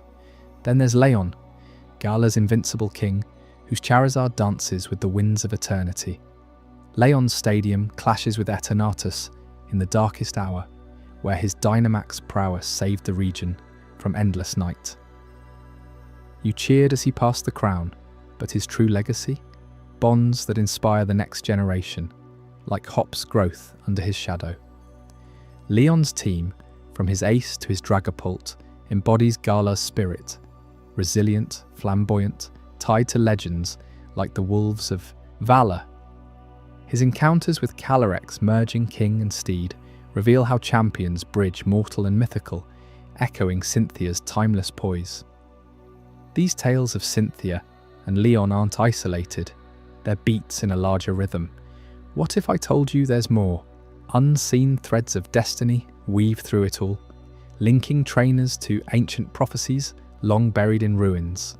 From Oak's early warnings about Mew's origins to Sada's paradox visions, these bonds aren't chance, they're foretold. The Carlos Wars, AZ, the Sinnoh distortions, Gala's darkest day, each echoes a prophecy where human will aligns with Pokémon essence to avert catastrophe. You, as a trainer, are part of this. Your first catch, your rival's challenge, they pull at those threads, drawing you toward revelations that professors and champions only glimpse. Imagine the weight.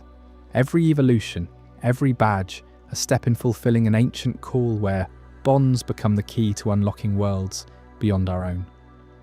As these threads tighten, pulling us toward horizons yet unexplored, prepare yourself for the echoes that resonate from the infinite beyond.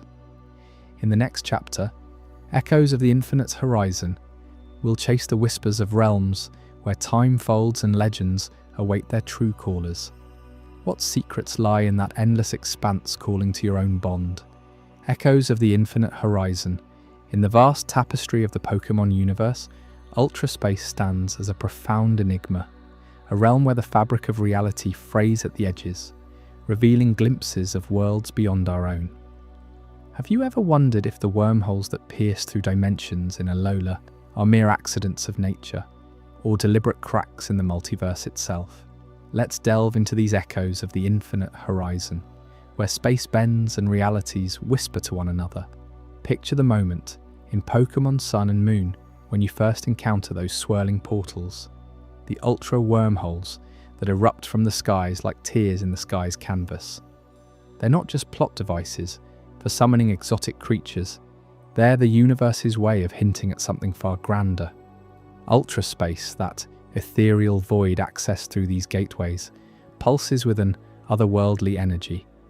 It's a place where gravity defies logic, where islands float untethered, and the air hums with the calls of ultra beasts, beings that don't belong to our world.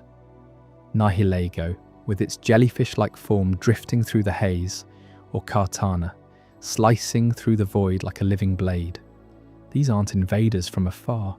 They're refugees, harbingers from parallel dimensions where the rules of existence twist in ways we can scarcely comprehend. But what if I told you these wormholes are more than random rifts? In the lore, they're tied to the very essence of space itself, manipulated by forces we only begin to understand. Think back to the distortion world in Sinnoh, that warped mirror of our reality where Giratina reigns. It's a precursor, a shadow of ultraspace's chaos. Wormholes there fold time and space, allowing passage between what should be impossible. You step through one, and suddenly you're not in Kanto or Johto anymore. You're brushing against alternate timelines, where Ash Ketchum never left Pallet Town, or where Mewtwo's rebellion reshaped the world entirely. The games tease this multiverse subtly, through items like the dimensional scream ability of Lucario's lineage, where you glimpse echoes of other battles, other lives. It's as if the Pokémon world is layered, like pages in a book you can flip between if you know the right spell. You might ask, how deep does this go? Consider the lore from the ancient texts scattered across regions. In the ruins of Kalos, the ultimate weapon didn't just summon destruction, it tore open veils to other realms, pulling in energies from beyond. And in Galar, the darkest day wasn't a simple calamity, it was a convergence, where Dynamax energy warped space-time, hinting at wormholes buried beneath the earth. These aren't isolated incidents, they're patterns, threads connecting the multiverse. Imagine standing at the edge of an ultra wormhole in Alola's Pony Grove, the air crackling with static. You feel it then, the pull of infinite possibilities. What if, in one reality, your favourite Pokémon never evolved? Or if legendary birds ruled the skies without opposition? The wormholes invite you to ponder these what-ifs, making the Pokémon universe feel alive, expansive, almost infinite. As we chase these echoes further, we arrive at the heart of spatial mastery. Palkia, the spatial Pokémon, born from the primal forces that shaped the world. In the Sinnoh myths, Palkia emerges from a pearl of pure space, its body a living embodiment of dimensions unfolding. But here's where the lore takes a poetic turn. Legends speak of Palkia's tears, not literal droplets, but manifestations of its sorrow or rage, rifts in reality born from the strain of holding the universe together. These tears shimmer like fractured diamonds, brief portals that weep open to alternate realities. You see, Palkia doesn't just control space, it guards the boundaries between worlds. When the balance tips, say during a clash with Dialga, the Lord of Time, Palkia's essence leaks through, creating these gateways. Let me paint this for you with a story from the shadows of Diamond and Pearl's expanded lore. In the depths of Mount Coronet, where the spear pillar pierces the heavens, ancient trainers whispered of nights when the mountain wept. Not rain, but spatial tears, glowing orbs that hovered like lost stars. Step into one, and you'd emerge in a twisted Alola, where ultra beasts roam freely without human interference. Or a Johto, where the towers of ruins stand eternal, untouched by time's decay. These portals aren't stable, they flicker and fade, pulling you back before you can fully grasp the differences. In one such tier, perhaps you'd meet a version of yourself as a champion, badges gleaming from victories in a world where mega evolution never faded. Or witness Palkia itself, majestic and melancholic, mending the tier with a roar that echoes across dimensions. Uncovering this truth changes how you see Palkia. no longer just a powerhouse in battles, summoning spatial rend to slice through foes. It's a sentinel, its tears a cry for the multiverse's fragile harmony. Dive into the anime for more clues. In episodes tied to the Sinnoh arc, Palkia distorts entire cities, folding them into pocket dimensions. But peel back the layers, and you find mercy in the madness. Those distortions are portals, brief windows to realities where disasters were averted or amplified. Remember the Lake Trio's involvement? Yuxi, Mesprit, and Arzelf, guardians of knowledge, emotion, and will, dance around Palkia's tears, stabilizing them. It's as if the legends collaborate to prevent total unraveling, ensuring that while glimpses are granted, full crossings are rare. You feel the weight of it, don't you? The loneliness of a being who must cry to connect worlds, forever bridging the infinite horizon. Yet these revelations aren't without peril. The multiverse hints through ultraspace, and wormholes warn of consequences. In Pokémon Ultra Sun and Ultra Moon, Necrozma's quest for light devours wormholes, collapsing realities into darkness. It's a stark reminder: tamper with Palkia's domain, and the tears become floods. Lore enthusiasts speculate on hidden dex entries like those in Legends Arceus, where Hisui's space-time rifts echo Palkia's influence. Traverse one in the game, and you're flung to modern times, a living proof of multiversal bleed. What secrets do these hold for you, the explorer listening now? Could your own Pokémon team harbour echoes from another world? A shiny variant, perhaps, born from a tear's whim? As we linger on these portals, consider the broader implications for the Pokémon saga. Wormholes aren't just sci-fi flair. They're the lore's way of expanding the sandbox. In the manga, like Pokémon Adventures, Ultra Space hosts entire arcs where characters navigate alternate Johtos, battling shadows of themselves. It's thrilling, isn't it? The idea that every region you cherish might have a counterpart, warped by Palkia's tears into something wondrous or terrifying. Take Hoenn's Sea. In one reality, Kyogre's floods never recede, turning it into an endless ocean realm. Palkia's tears allow such visions, teasing the multiverse without fully unleashing it. But amid this cosmic dance, a final twist emerges, one that binds it all in eternal vigilance. Arceus, the original one, watches from the creation's apex, not as a distant god, but as the unseen architect, its gaze ensuring the cycle of lore endures. Palkia's tears flow, wormholes flicker, ultra space beckons, yet Arceus weaves them into the grand design. No tear opens without purpose, no reality collides without lesson. In the plates of creation, Arceus holds the threads, preventing chaos from swallowing the multiverse. You sense it in the quiet moments of the games, when the world feels watched, guided. Arceus doesn't intervene overtly. It observes, nurtures the cycle where legends rise and fall, portals close and reopen. This watchful eye guarantees that the echoes never fade, that the infinite horizon stretches forever, inviting endless discovery. What does this mean for us, drifting through these tales? It transforms the Pokémon world from a simple adventure into a living multiverse, where every battle, every capture, ripples across realities. You've journeyed with me through Ultra Space's whispers and Palkia's poignant portals, feeling the pull of what lies beyond. But as these echoes settle, they lead us to the ultimate truth, the enduring heart of all lore, where creation's gaze illuminates the path ahead. Hold that thought as we turn to the culmination of our nocturnal voyage, where every secret converges into one profound revelation. If this story resonated with you, there's so much more to explore.